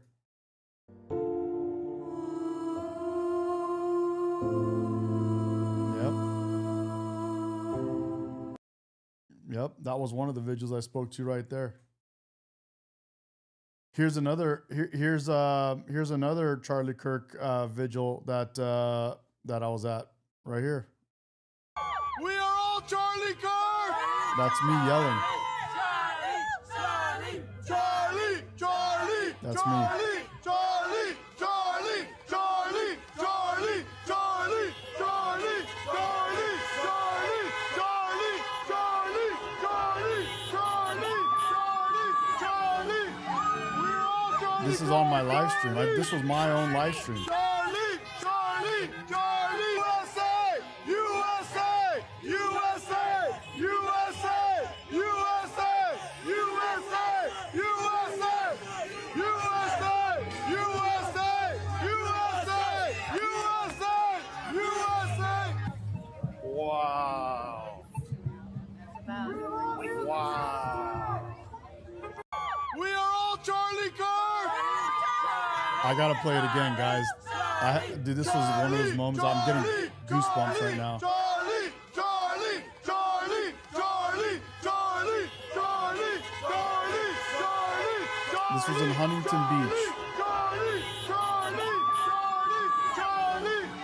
We're all Charlie Kirk. Charlie, Charlie, Charlie, Charlie. USA, USA, USA, USA, USA, USA, USA, USA, USA, USA, USA. Wow. Wow. We are all. That was another vigil. Yep. That was I did a live stream that day. That was me doing my live stream. If you want to see the whole video, you can. I have all of those on my YouTube account. And it was just a phenomenal moment that I will never forget for the rest of my life. I will tell my kids about, you know what, whoever that person was, thanks for bringing up Charlie Kirk. Bless you for that. We love Charlie Kirk. Thank you for bringing up Charlie Kirk. Dude, it was just one of those most. I'll tell my children. I will make damn sure my children know who Charlie Kirk is, and I'm still trying to figure out exactly which picture I'm gonna put on my wall of Charlie Kirk. I'm gonna put that up. You guys want to see what's on my wall here in the office? You guys want to see? Should I pan the camera so you can see something? Yeah. Hopefully I don't jack up my connection here. I don't have Charlie Kirk up yet, but I will soon. I have quite a few things up. So, but this is what I have just in front of me, so you could see. You guys ready for this? Here, let's make cuckoo a little more cuckoo. Here we go. Let me pan this. Oh shoot, my wires. Hold on. Let me see. Does that show? Can you see what's up there? Can you see who that is? Can you see that right there? Something's blotting the way, but you see that?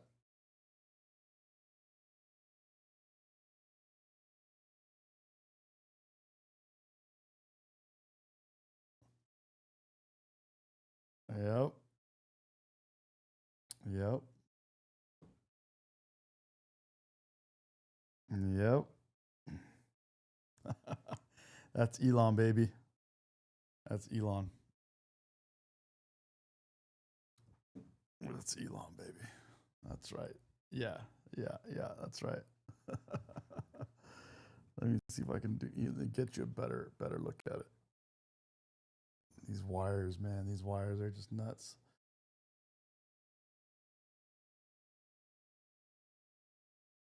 Hang on 1 second here.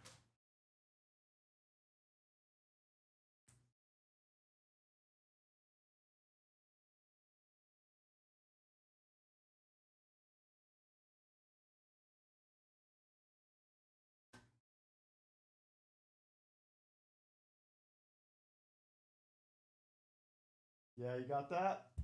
You see that? That's the one right there, baby.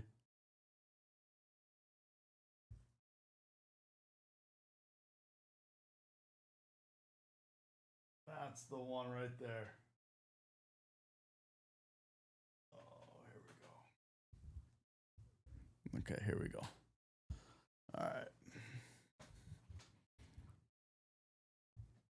There we go.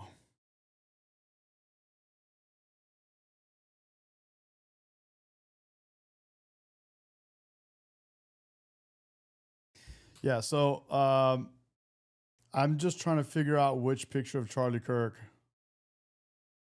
I want to get printed so I can put it up on my house.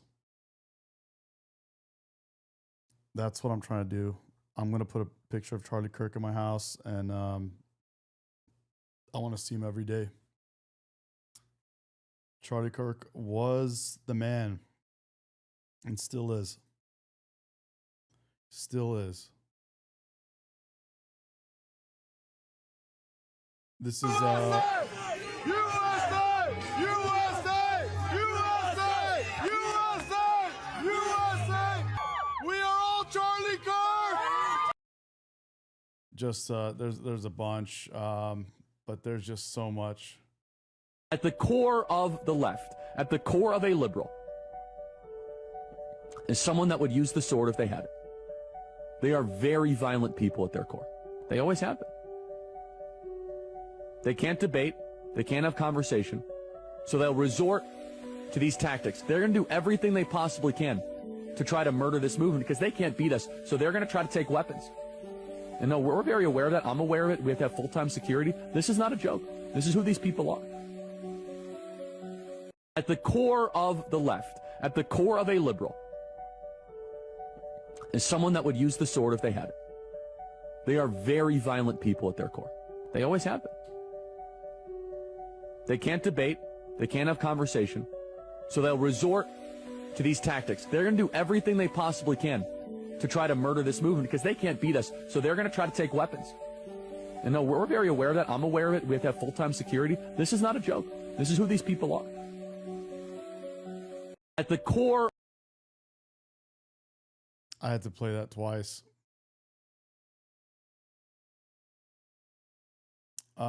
This is me crying my eyes out. If you guys want to see what a grown man looks like when he cries, that's that one right there.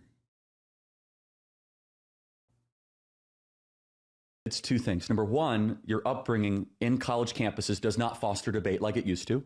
It just doesn't. It's that it's about silencing the critic and the elevation of the victim. So you do not have the practice of robust having to defend your position. It's very monolithic. It's very centralized. It's very top down. It's quasi-authoritarian. And then secondly, I would just say that the philosophy on the worldview, as I mentioned earlier, that you guys have adopted is that thou which is oppressed will get the most points. You guys don't have thou that has the best idea wins. It's two things. Number one, your upbringing in college campuses does not foster debate like it used to. It just doesn't. It's that it's about silencing the critic and the elevation of the victim. So you do not have the practice of... At the core of... Yeah. So, yeah.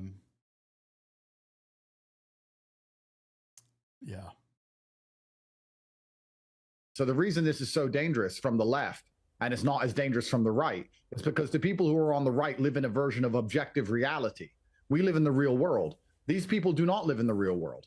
If you're going to believe that a man is a woman, and you're going to believe that we should have no borders for our country and unlimited numbers of people can turn up and just steal from us, if you're going to believe that criminals shouldn't go to jail, you're not a person who's sensible. You now have no parameters from which to operate your logic. So if you're going to live in a complete fantasy land, it becomes a lot easier to justify murdering a political opponent than it does if you operate from a frame of rationality.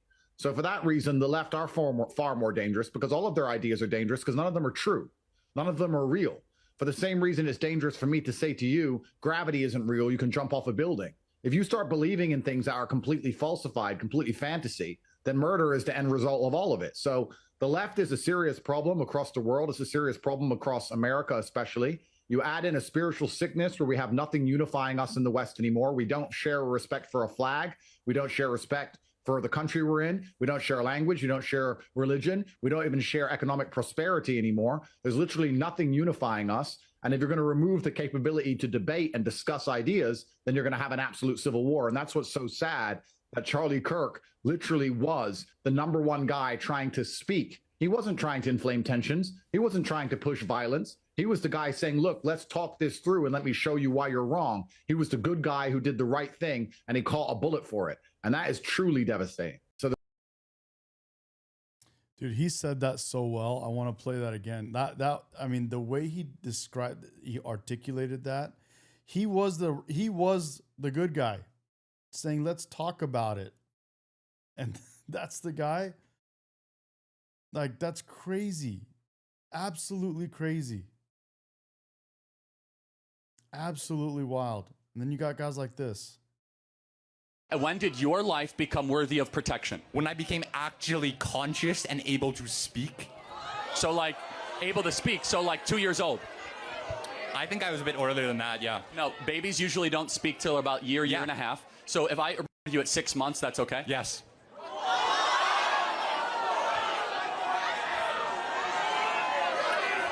And you're a bio student at UC Riverside? Yes. Okay, so let me ask you a question. Would you save 100 dogs' lives or 1 human life? So I would save 1 dog over your life, but... No, tell me why a human... Wow. And we'll close with this. The fact that he's a bio student at this university shows the horrifying moral rot happening in higher education, and Trump should defund all these schools as evidence. Thank you very much. And when did your life... Yeah. Super, super out of control. Absolutely nuts. Absolutely nuts. Absolutely crazy. And I mean, we just keep going. Here. You want Trump being Trump? Let's change the mood a little bit. You want to see Trump being Trump? Funny Trump? Trump is so funny, bro. Look, again, this is my Instagram. So check this out. I made all these clips. I make all my clips. And one day, if you guys want, I'll do one day where I show you guys where I make these clips. You guys, I'll just turn it on. I'll just record me creating the clips. You can see what I'm going through when I make these. This is a very fast one, so it's very short, but here. La France salue avec respect et gravité les morts des autres nations que jadis elle a combattu. Gravité, les morts des autres nations. This dude's just pretty much passed out, and Trump was looking at him like, dude, what the fuck? La This guy right here. France salue avec respect et gravité les morts des autres nations que jadis elle a combattu. Gravité, les morts des autres nations que jadis elle a combattu. Trump is funny, man. All right, so going back to what we were talking about before. Here is something. Here's one of those that. Does anybody here know who Jim Rohn is?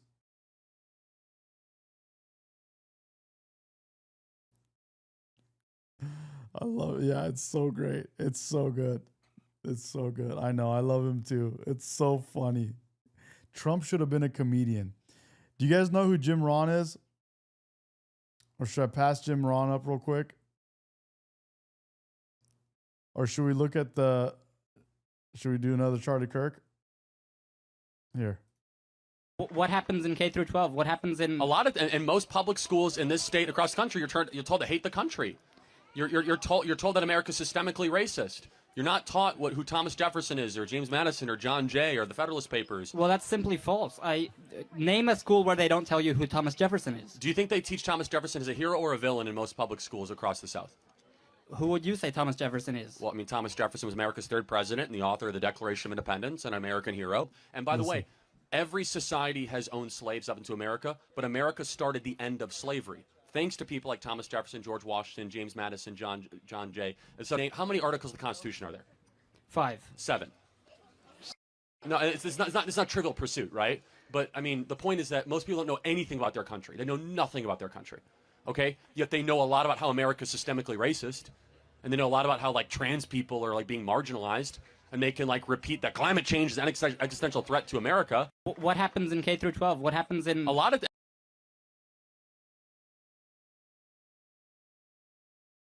That was just a good one, you have to admit.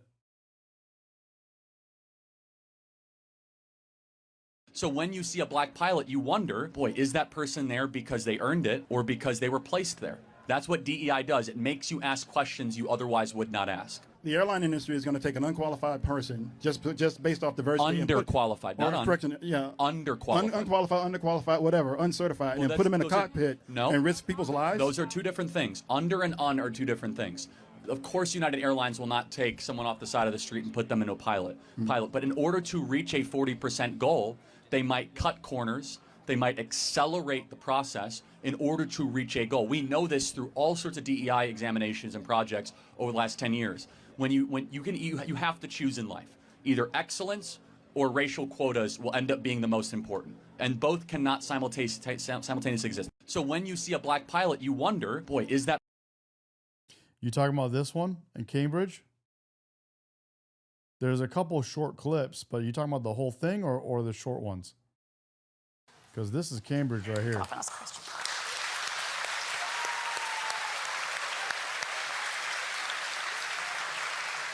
Remember, you have the right Cambridge, I have quite a simple question for you. Now, I know you've debated Dean Withers on Jubilee before. I was wondering why you now refuse to engage with further debate with him. Wait, hold on. First of all, he's coming on my show this summer, and let me get this straight. I flew 5,000 miles across the world to have you ask why I'm not going to debate a left-wing YouTuber. Well, I mean, he continuously tries to get your attention at your campus. Yeah, right. Yeah, again, you just ignore him. I've debated him twice in the last calendar year. He's coming on my show this summer. Let me be clear. I came to Cambridge to have you ask me that. I mean, you talk about freedom. I'm just using my freedom of speech to ask you a simple question. You seem to be dodging it. Damn, bro. Damn. That's ooh. Charlie Kirk, bro. Oh. Clear. I came to Cambridge to have you ask me that. I mean, you talk about freedom. I'm just using my freedom of speech to ask you a simple question. You seem to be dodging it for some reason. No, I've debated him twice in the last year, and he's coming on this summer for a long-form discussion. But Is this what I can expect? Yeah, he's making videos about you avoiding him on your campus debates. Right, so let me tell you how this works. I do a campus event, like at Texas A&M University. I rent it out. I'm there for 3 hours. He shows up demanding to come up to the mic immediately, cutting in line of other students. It's not Joe Biden's America anymore where you can just cut in line and get whatever you want. So therefore, I say, excuse me, Dean, we'll talk at another time. He makes this YouTube video as if I'm scared to debate him, even though I debated him twice in the last year. Does that sufficiently answer your question? Yes, it does. Thank you very much. Thank you. Damn, bro. Damn, bro. Right, so thank you for coming, Charlie. My question to you, I mean, I'm a medical student, and so I'm going to throw out the big A word. I know you get asked about it a lot, but I want to hear from you what your opinion is on abortion. Life begins at conception. But about abortion specifically, why do you think abortion's wrong specifically? Well, you agree murder is wrong? I agree. Okay, so this is where we get to the question, right? Because what is it about murder you say is wrong? Like, why is murder wrong? Well, because it's a human being, not just because it has consciousness or because it's of a certain age, because it's a human. Because it's and what is it that gives human being this moral worth? Not its consciousness necessarily. I didn't say it's consciousness. I know that I can imagine it because it is a human being because it has a soul. And what is this soul? Where does this come from? This idea that it's... Exactly. I mean, again, the Greeks postulated that it is the entirety of your being.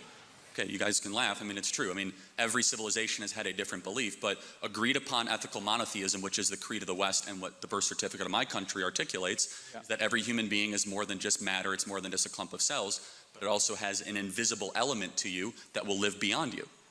Fine, so, I mean, can you say that comes from the Bible, or where else do you get that from? Ethical monotheism, which is the creed of the West. And again, the Declaration of Independence mentions God 4 times. The founders were explicitly believed not in a secular morality, but a divinely given one, of at least this idea that there is a God and you are not him. And let me ask you, what is the first stage of human development? So I mean, this is the thing, right? We can take it from the sperm being generated in the father and the oocyte being generated in the mother, right? They fuse at birth, conception, sorry. Ability, especially through federally. I'm going to go past that one because there's a lot of, people that are on so many different sides of this thing with religion and conception and all this stuff. So let's go to this. My only question is, you've advocated and applauded the reducing and removing of public funding for universities on the grounds they promote ideological biases. Given that universities play a critical role in driving national innovation, research, and upward mobility, especially through federally funded grants, how do you reconcile this position with the broader societal value that higher education institutes offer? Well, they can, but in Harvard's case, for example, who's getting their funding pulled, they have a $50 billion endowment. Just so we are clear, in pounds, that would be like what, 42 billion, 45 billion? I mean, I'm trying to learn the conversion rate here. I mean, it's an extraordinary amount of money. They can either use their endowments to fund it, and if you have certain behavior and certain practices, then you should not get federal funding. Harvard is in direct violation of the United States Supreme Court fair admissions case, which says you cannot discriminate people based on the color of their skin. Go ahead. But isn't the whole point of it, you can't use endowments like that. The point of they can. The point of an endowment is to manage a fund through perpetuity. Cambridge has an endowment, and that endowment allows professorships to be funded, to allow for research into sciences. That's the whole point of an endowment. Hold on, you just said it funds research into sciences. That's what they should do with their monstrosity of an endowment. Yeah, but the endowment is, the interest alone on their endowment could fund the entire research and development budget of most Ivy League schools. They have a $50 billion endowment. Even like a podunk money manager in America can earn a 7 to 10% investment in the markets the last couple of years. That's $5 billion of returns that endowment could then reinvest in whatever they want. Instead, Harvard has become a hedge fund with a radical school attached. And I think that's very wrong for US taxpayers to continue to subsidize. But it's not just Harvard. You've called on colleges being a scam. You've constantly attacked higher education institutes. You've attacked liberal arts as a scam. For example, like a lot of conservatives, Peter Thiel studied philosophy at Stanford. Ronald Reagan studied sociology. A lot of them did study liberal arts, and you keep undermining these august institutions, which have provided a lot for society. Like society's backbones have been universities and higher learning institutes, and yet you keep attacking them. Well, they used to be largely, but again, I don't want to speak too much about this country, but in America, they don't represent fundamental American values. You know, Peter Thiel, after he graduated Stanford, wrote an entire book criticizing college and then paying people not to go to college. So Peter Thiel, who spoke at this very school, and you guys had a great conversation with him, do you know that he believes college is such a scam? He would pay people $100,000 a year for 20 years straight not to go to college. So not exactly a good argument in your favor. Peter Thiel, who got a philosophy degree, made billions of dollars, and has now forked over tens of millions of dollars for people not to go to U.S. universities and colleges. Yeah, but it's not just Peter Thiel. I know, but you mentioned him, I didn't. But to complete the point is that... Ernst Thomas went to, did liberal arts. Look, in America, there are far too many people going to college.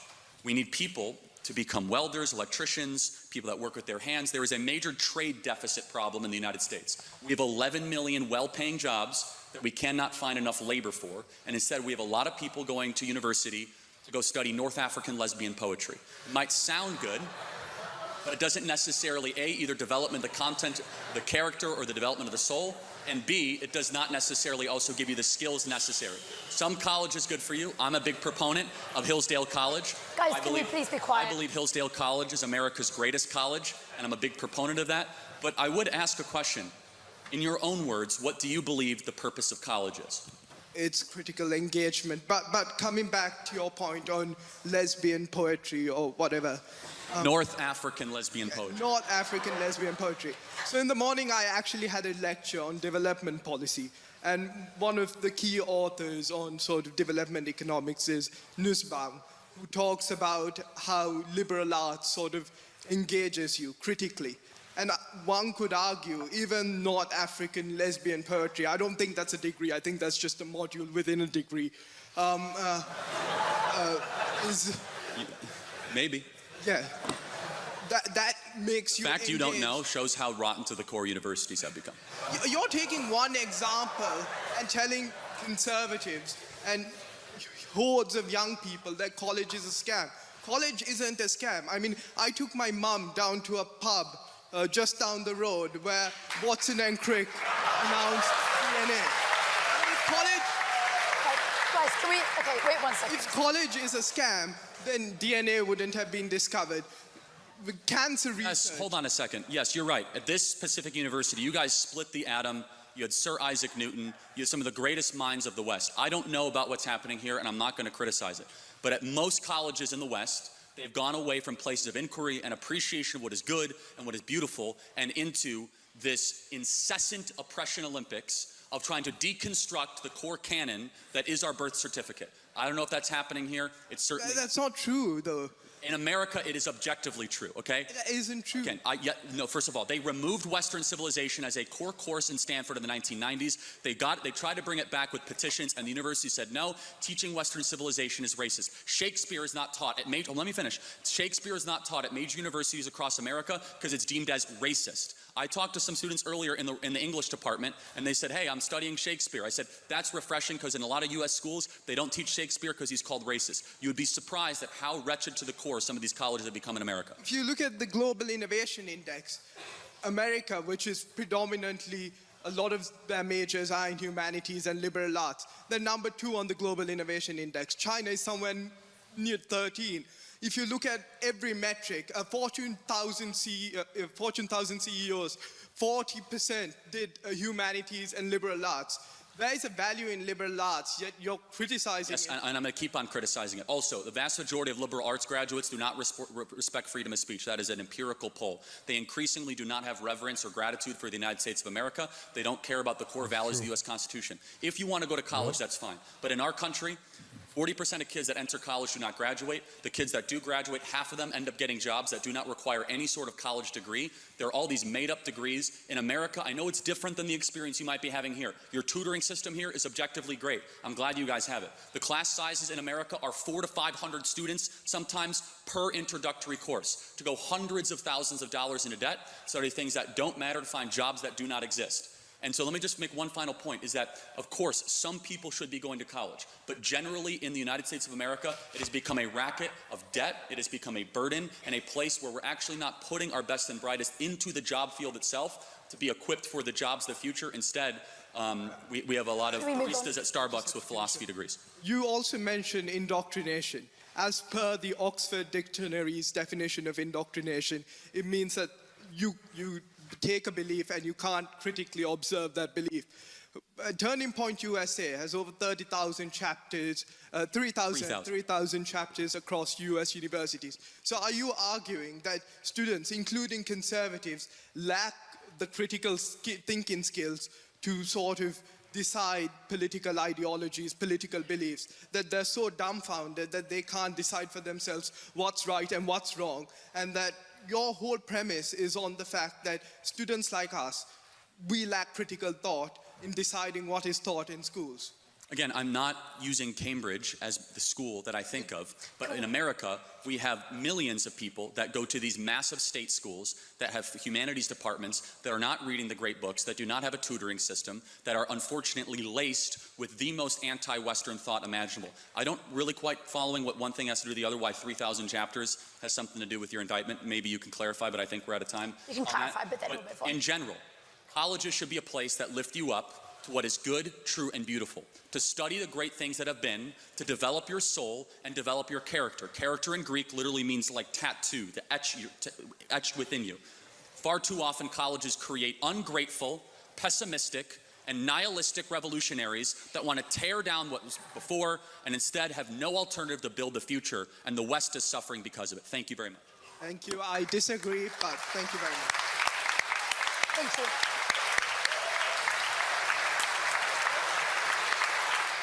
Good to meet you, Charlie. I hope you can understand first rule. I'm a little nervous. There's a very real chance I could wake up tomorrow, front page of YouTube. Charlie. I agree. College is a scam. Totally agree. And it makes no sense whatsoever. Of course, if you want to go be a doctor, you want to be, an attorney, you want to have something where you have to have a degree to do it, and this, that, and the other, sure. But by and large, there's so many things you can do, so many ways you can educate yourself, so many ways you can gain knowledge and wisdom, and so many ways that you can go start doing things that get you to learn how to use your head and help create companies and all that kind of stuff. There's so much you can do, and Charlie Kirk is an example of that. No university degree, and the guy is smarter than people double his age. Kirk owns man bun idiot with facts and logic. So destroys. Yeah, destroys. Okay, so my question is, I agree that stable monogamous relationships often produce the best outcomes for society, but if that structure really works for everyone, why do we consistently see societies, once they become safer and more prosperous, move away from traditional monogamy? And why do so many marriages still end in divorce, even among people who generally try to make it work? And just one final framing there. If you believe in free markets because they are decentralized and they adapt to reality without top-down control, and given the individual ability to form healthy long-term pair bonds very significantly with factors like genetics and ecologically calibrated attachment styles, why do you reject top-down control in economics, but not extend that same rejection to human behavior in terms of marriage? Okay, so the first one, the second law of thermodynamics answers your question, is that it's the law of decay. Societies tend to decay against the roots that created them. For example, as a side note, here in this country, you guys invented the idea of free speech. You brought it to the world. You guys do not have free speech in this country anymore. 30 people a day are arrested in the UK for inflammatory social media posts. Someone by the name of... Are you guys aware of the craziness going on in the university? I'm sorry, in England, where people are literally going to jail for crazy tweets and social media posts? It's true. We just watched it happen. We just literally watched one of the judges do it right now. Of Lucy Connolly is currently facing prison time for a Facebook post that was critical of migrants. It is normal, unfortunately, for civilizations to get away from how they once operated. Yeah, so Tupac, can you speak to that since you say you're from UK? And how they once were. Now, to your question, does that answer the first part of your question? You were saying, why do they get away from monogamy? I want to make sure I'm answering your question. I would say I don't feel that that's a full answer. Okay, so you're asking why do they get away from what works? Is that correct? Yes. Well, why do societies make this change once they become more prosperous? Oh yeah, okay. I mean, because prosperity leads to degeneracy, for sure. That would be the answer. And so once you are prosperous, you tend to no longer have the moral guardrails or the limitations. Let's just say you no longer have delayed gratification because you have instant gratification, because you have a surplus of goods, and then you have a decline of a transcendent moral order. The second part of the question, can you remind me, please, what the second question was? About markets? Yeah. Oh, yeah, okay. Well, for example, I believe in intervention in markets if there is something that is improper morally. So, for example, I do not believe that you should be able to scam your neighbor or have misleading advertising because I believe in a transcendent moral standard, and the same goes for my personal views on marriage. Okay, so I think we largely agree on the foundation. I'd like to propose something that you might like to think about. So, firstly, I absolutely acknowledge that, again, if everyone in society was able to maintain healthy long-term pair bonds, that would be best. Again, there's strong data showing that independent of socioeconomic factors, broken homes are some of the strongest predictors of poor life outcomes. We totally agree. Yes.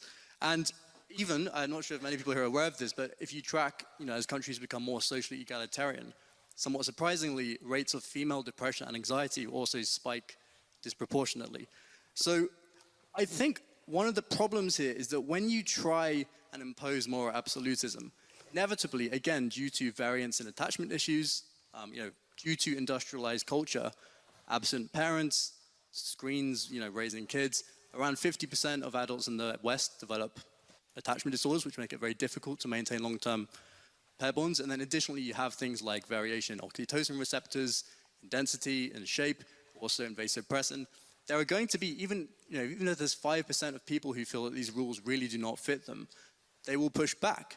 And this will create ideologies that then grow into more wider appealing ideologies, which then, lead to this change. I think this is what happened in the sexual revolution. It started with a push for female autonomy, and then it was almost morphed into a really exaggerated expression of pushing for maximizing individual freedom.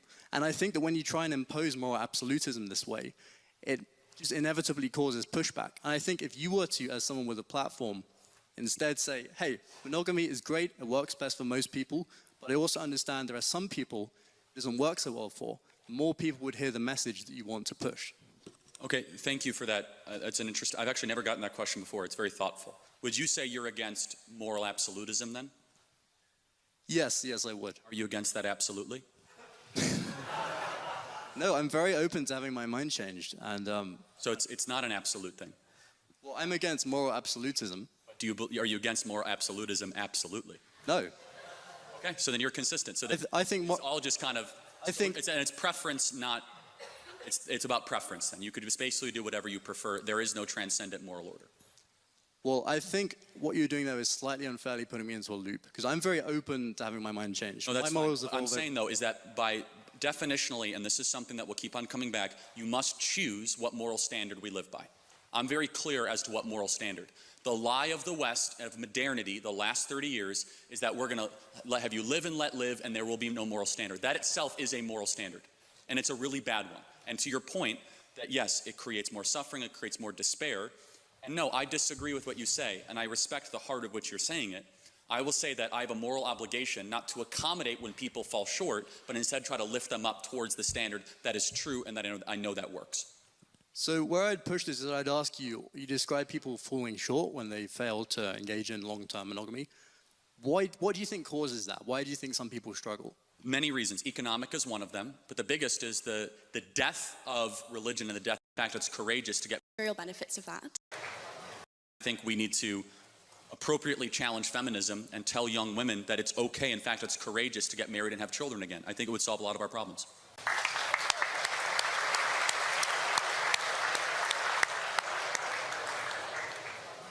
So I'm a feminist. My question is about the role of women, though. What should women's role in public and private life look like, and what are the material benefits of that? Well, thank you for that. Can I take it? I don't even want to take this detour, but can we both agree on what a woman is? I want to hear what this conversation is. Carol is saying, why do you call yourself your channel Medication? I'm just watching for the first time and can't place the conversation with Medication. Not being sarcastic, love watching American politics. My name is Medication because my name is Medi. And I thought it'd be a clever way, a name for my channel. So that's why Medi, and this is Medication. This is your nighttime medication. It's 9:23 at night here in Southern California. That's why. Thanks for asking. Yes. An adult human female, it's a biological state of being that is also socially experienced. Can I please elucidate just one example of that social experience? Yeah, I was going to answer your question, but sure, go ahead. Yeah, okay. So let's say you're a member of a tribe, and that in that tribe, you have the biological female anatomy, and in order to become a woman in that tribe, you have to also get a tattoo. That's a social experience that's mapped onto biological reality. So can a woman have a prostate? Can a woman have a prostate? Biologically speaking, a woman is an adult human female that has a biological reality, but it's also social experience, right? So I don't... Yeah, it's super easy. Like, can a woman have a prostate? So as per my definition of woman, I would say that people who have a prostate are biologically male, but they can sometimes be socially treated as women. Okay, got it. So women can have prostates. Got it. Okay. So you're a feminist that actually isn't just fighting for women. This is what's killing the left party, the Democratic Party.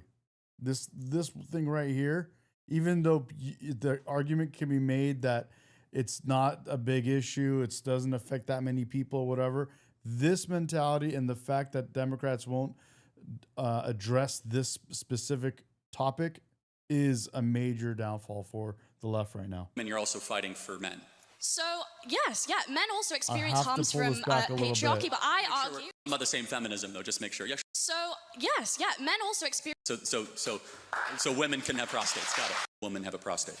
So, tribe, and in that tribe, you have the biological female anatomy, and in order to become a woman in that tribe, you have to also get a tattoo. That's a social experience that's mapped onto biological reality.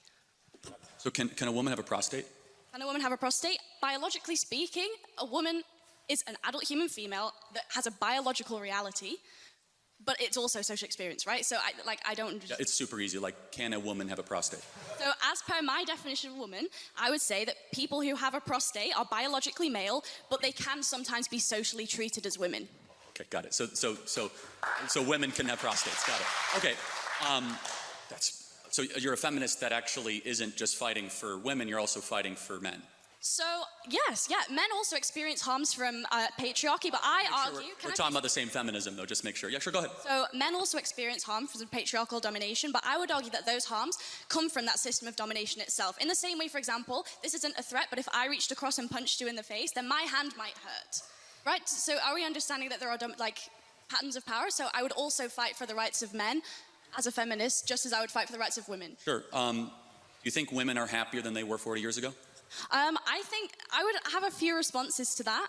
I think that women report more stress and dissatisfaction today because, not because they have more rights or because of feminism, but because they're under dual pressure to both excel professionally and also because of the domestic labor in homes that is structured around outdated expectations. So, for example, studies like the OECD's Better Life Index show that women's life expectancy, education levels, professional achievements have risen in countries with higher gender inequality. So I would argue that what you're calling unhappiness is actually visibility, because now we hear women expressing dissatisfaction, whereas in the 50s, we prescribed them Valium and we lobotomized. Yeah.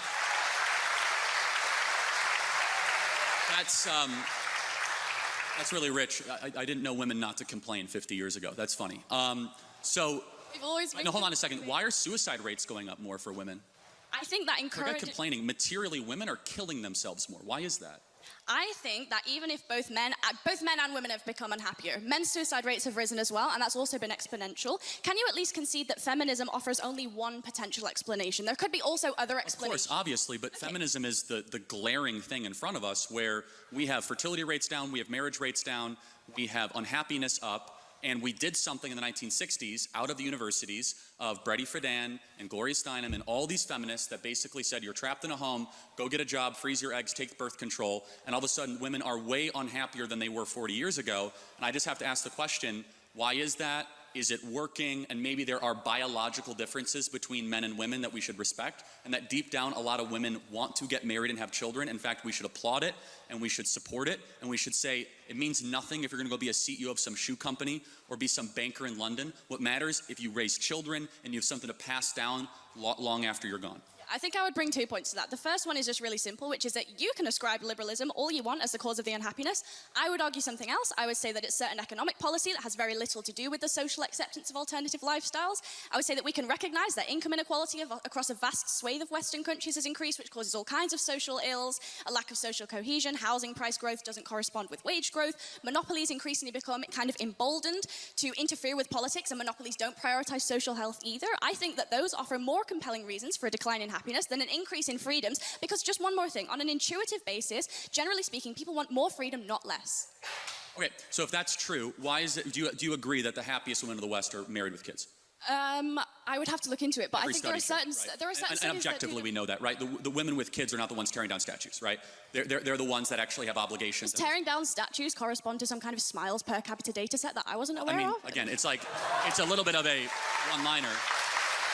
The happy and the grateful.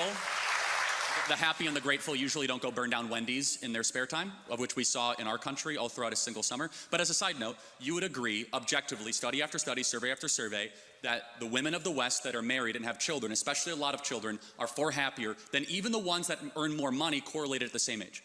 So I also don't think that happiness is a very good metric, and neither do you, because you think gay people shouldn't just pursue happiness by being gay. They have other moralistic considerations to be making. So I don't think smiles per capita is a particularly convincing way to measure whether or not we should encourage women to be autonomous.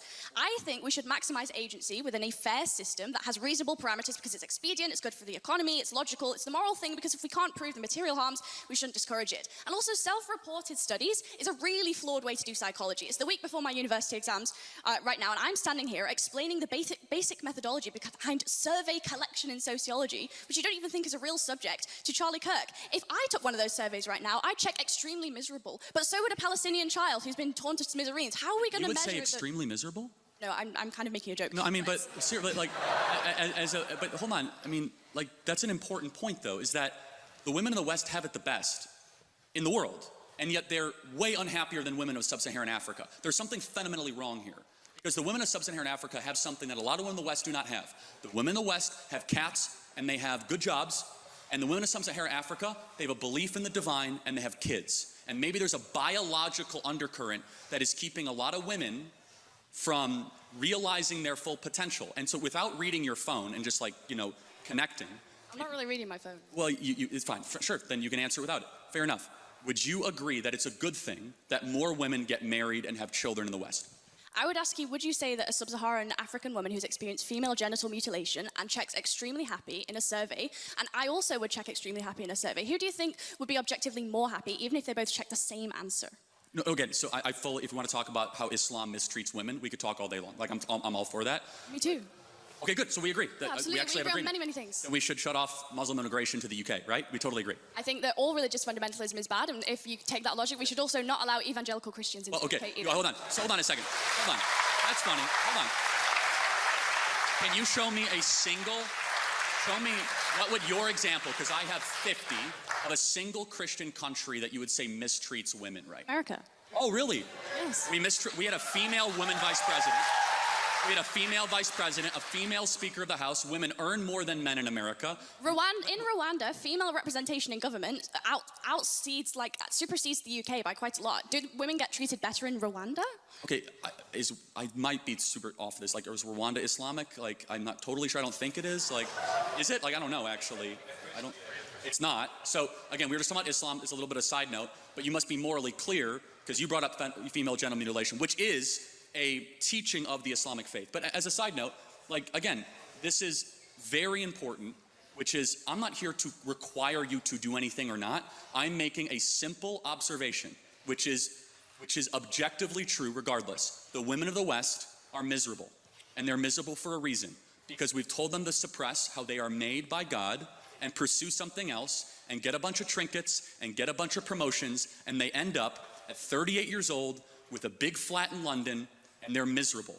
And we should tell them to stop freezing their eggs and start finding their partner earlier and have lots of babies. Yeah, okay, I think I'd bring two just final points to this. First one is just really intuitive, right, which is that if you actually care about women's happiness, then the solution is to structurally support them. That means universal childcare, shared legally enforceable parental leave, and in Nordic countries where women have high workforce participation and also some state support, they report higher life satisfaction than in more conservative countries, including America. So if your metric is happiness, just use satisfaction surveys. You just told me they're BS. So are satisfaction surveys bullshit or not? Because you told me they're bullshit. Do you acknowledge satisfaction surveys or not? You just told me that they're BS. Do you think they're we can use that as data?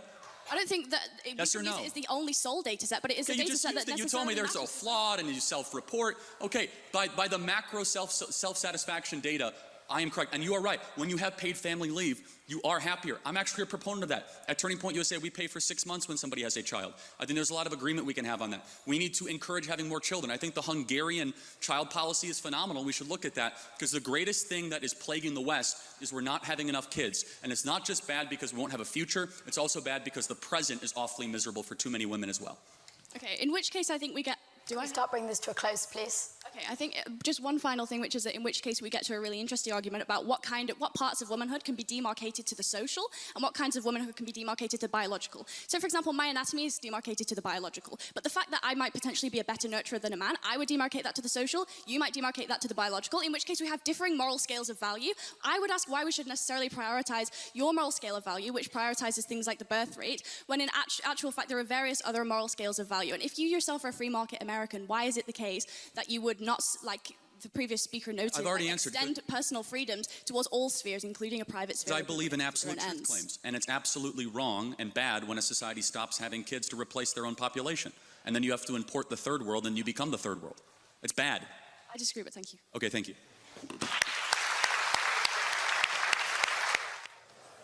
Dang, for once, Charlie found someone that talks as fast as him, and that was like on her toes. I didn't agree with everything she said, but she was, she was way faster than most other students that he talks to. That was woo. I was like, I was trying to keep up, going whoa, whoa, whoa, whoa. That was mental gymnastics right there. Holy cow! Let's go, Mr. Kirk. You have supported Donald Trump. Is this fair to say? I'm sorry. You've supported Donald Trump and have been quite vocal about this. Supportive of Donald Trump. Yes, sir. That's right. One of his main domestic policy agendas has been Doge, trying to drain the swamp, get rid of the grift, ensure that we have a more functioning, more efficient federal budget. According to the Financial Times yesterday, Donald Trump and Elon Musk, among others, have cut roughly $37 billion from the federal government budget. This is a contested figure, of course. Some of these have already been paid out, etc. It's likely to be lower, but they've assumed about $37 billion. On the top of this, he has engaged in and tried to push tax cuts for the ultra-wealthy that would amount to several $100 billion in terms of tax breaks for the wealthy. Along with this, he has cut money-making institutions, such as the Department of Natural Reserves and all this kind of thing, that bring in about $40 billion, it costs about $5 billion, and the IRS, which brings in a huge amount of money relative to the amount of money it spends. With all of this in mind, is it not fair to say Donald Trump has engaged in a smash and grab for the ultra-rich, for the billionaires that stock his cabinet, for all these people against the modern Americans that you claim to represent? Okay, how much do you know about his suggested tax plan? Pardon? His suggested tax plan? Some. I wouldn't say I am the world's He has foremost suggested expert. to raise taxes on the wealthy 37% to 40%. What about federal income tax? Capital gains. He's the first. Capital gains will stay where it is, but he's the first Republican president that we have since George H.W. Bush that's recommending to raise taxes on the ultra-wealthy. Number two, a lot of those cuts, I wish would be even more than $37 billion, have not yet been full realized. In America, again, I don't know how applicable this will be, but the people watching online, he's advocating for no tax on tips. So when you get tipped, we have a big tipping culture in America. He's advocating for no tax. I can understand where you're coming from here, Charlie. I can see why it's popular on the face of it. Donald Trump and Republicans of his ilk claim that the federal budget is something we should be very considered about, and the debt, and the cost of maintenance on that debt. Even if we don't regard any sense of tax increases or tax reduce on the ultra-wealthy, the fact that he is engaging in and defunding money-making institutions such as the IRS exacerbate and increase this problem of debt dependency that the United States has. It is now the largest single problem in the federal budget. Why would you support a man that is exacerbating this issue he claims to care about so much? Right, I was answering the question. I mean, first of all, his suggested budget cuts $1.5 trillion. I wish it should be even more.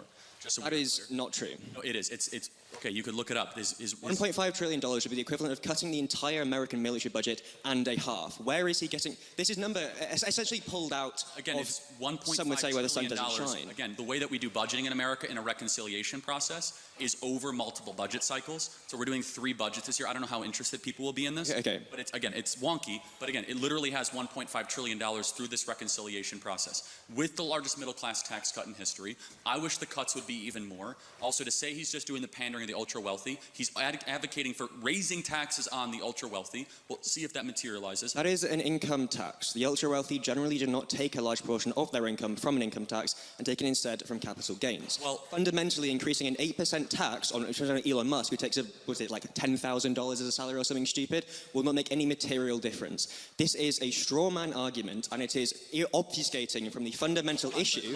This is a government for and run by oligarchs. It's funny you say that.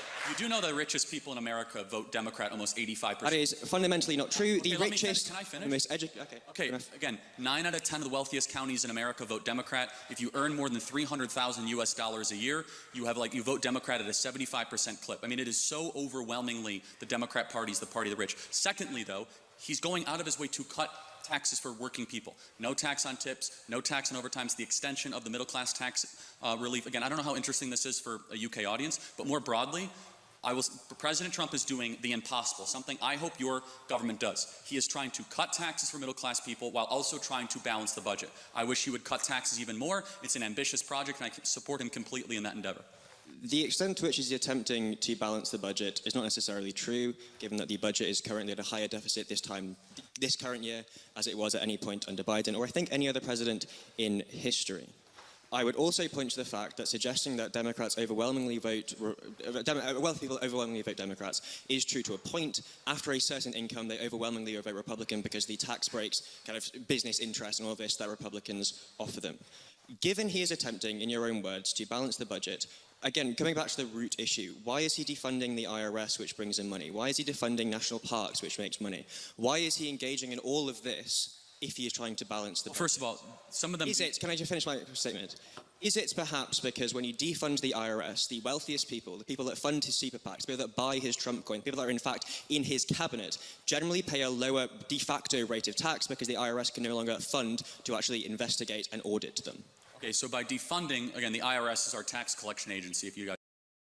Okay, guys, that one's getting a little bit boring. We're going through all these different back and forth about taxes and different things about these things, so it is what it is. Those of you saying Charlie Kirk never debates adults, he debates adults all the time, and I've posted many clips of it, one of which is right here if you want to see a clip where he debated and spoke to Gavin Newsom, and he debated many adults, but he also did go and speak to the voters. So that was Charlie Kirk. He brought the mic to the colleges, and he gave an open mic to the students. They didn't have to go buy a ticket, to an entry ticket. They didn't have to go travel anywhere. They didn't have to do anything. And skid marks returns, yeah. And so he would just pop up in their he would show up at their universities. He would give them a microphone, and they had access to speak to the whole world. And that's amazing. Imagine being a college student and you can go speak to the whole world and have a discussion. That's pretty cool. And we'll play some of those, but I'm gonna go ahead and call it a day. It's 9:45 California time, and we're calling it a night here. I'm gonna put one more here, one video for us to look at. Now, I don't think most liberals are insane, but neither do they make it clear they disapprove. Let me know what you guys think about this before we go. Now, I don't think most liberals are insane, but neither do they make it clear they disapprove of the ones who are, and their cowardice in not marginalizing their own crazies has been their downfall. I couldn't get Neil deGrasse Tyson, a genius scientist and preeminent scientific voice in the media, to agree that it was ridiculous for Scientific American and The Atlantic to be claiming that Separating sports by sex doesn't make sense. Yes, it does. Actually, it makes perfect sense. And there's a lot of stuff like that on the left. And when conservatives see it, they say, I'm sorry, we're just not going to go along with reinventing society, often pointlessly, even if we have to cancel democracy to do it. That's what they're saying. They see gender as only a construct and sex as assigned at birth, and they say, we're not doing that. Transing kids by self-diagnosis with no age limit, no parental notification, and no acknowledgement of social contagion, not doing it. Asylum now covers any reason for anyone to come to America, not doing it. Homelessness is a lifestyle. Natural immunity doesn't count anymore. Whiteness is toxic. Penises in women's prisons. Welcoming the Intifada. We're not doing it. If we are ever going to get back to the old America, that's got to be the Democrats' part of the bargain. Stop coming up with radically new and often terrible ideas, and then in the next breath insist there be no debate about any of it. That if you don't see it right away and go along, you're bad, stupid, and deplorable. As if you were saying, duh, 2 + 2 = 5, isn't that obvious? Yeah, it's obvious you can't add. You can't just say shit. Math is racist, queers for Palestine, looting is cool, healthy at any weight. If the men's football team played the women's team, it would be a tie. You can't just say shit. I mean, you can, but it doesn't make it true, because you're not Harry Potter.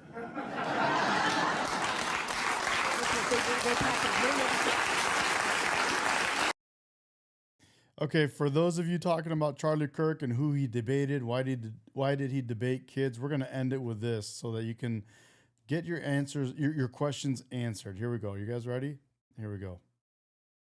Those of you saying, oh, he only debates kids, here. That's a good answer. Thanks, man. Here you go. God bless. Thank you. Do you Here you feel go. Proud of yourself for debating college kids who are unprepared to speak in front of an audience like yourself? Do you think that's a little bit silly? Are you a voter? I am a voter. I'm a registered voter. I vote and you vote. So I'm talking to voters of this country that will determine the future of Western civilization. That's what I'm doing here today. Yeah? Wait, hold on. How is it any different than a professor talking to you? Than a professor talking to you? Who are you? Well, important enough for you to come up to a microphone. Actually, when I first saw this ad, I thought it was like an improv comedy thing. It looked so ridiculous that I didn't even think it was real. Well, no, you could see. Look how popular Trump is on your campus. How does that make you feel? That's not comedy. That is a 5-alarm fire for Kamala Harris, because she's probably going to lose Pennsylvania. But no, I just want to be clear. Is there something wrong with talking to voters? No, there's nothing wrong with talking to voters. Well, that's what we're doing here today. It's an open mic. I think that you push a dangerous agenda. Such as? The way that you edit content and specifically frame it so that people look bad talking to you. The way that you edit your content. We post unedited content. How do you believe that it's... Yeah, so there's that one right there. And what's the other one? State Line says, did you see the guy that won the marathon by 6 minutes? Yeah, I have that here, actually. Let me pull that up. I have it saved. This dude literally went into the women's marathon, I think it is. State Line, is that what you're talking about? Did you see, he says here, did you see the man who won the women's marathon by 6 minutes? Yeah, check this out. This right here, where is it? Here. Hi.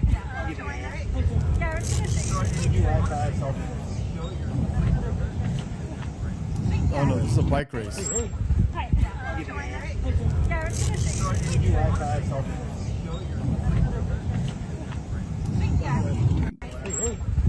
This guy literally won a women's bike race in Oregon by over 6 minutes, and not a single person clapped when he went across the line. Look at this guy. Woke up in the morning, decided, you know what, this morning I'm going to be a woman, and wins the women's bike race by 6 minutes.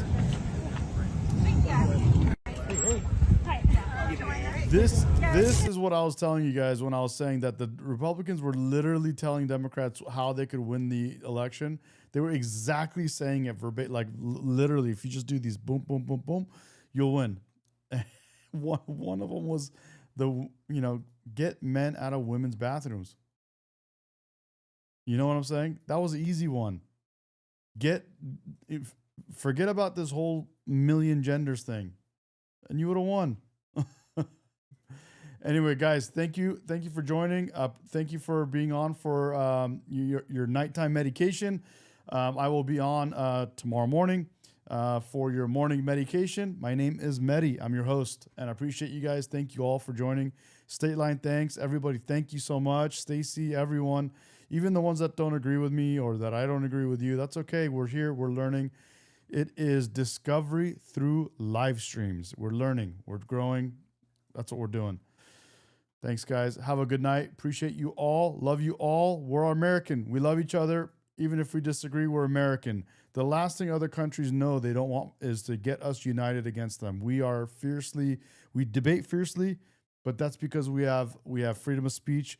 But we are happy to be American. We're proud to be American. We love each other. We love one another. And I will always back up my fellow Americans. I love you guys. Thank you guys. Have a good night. I'll see you tomorrow morning.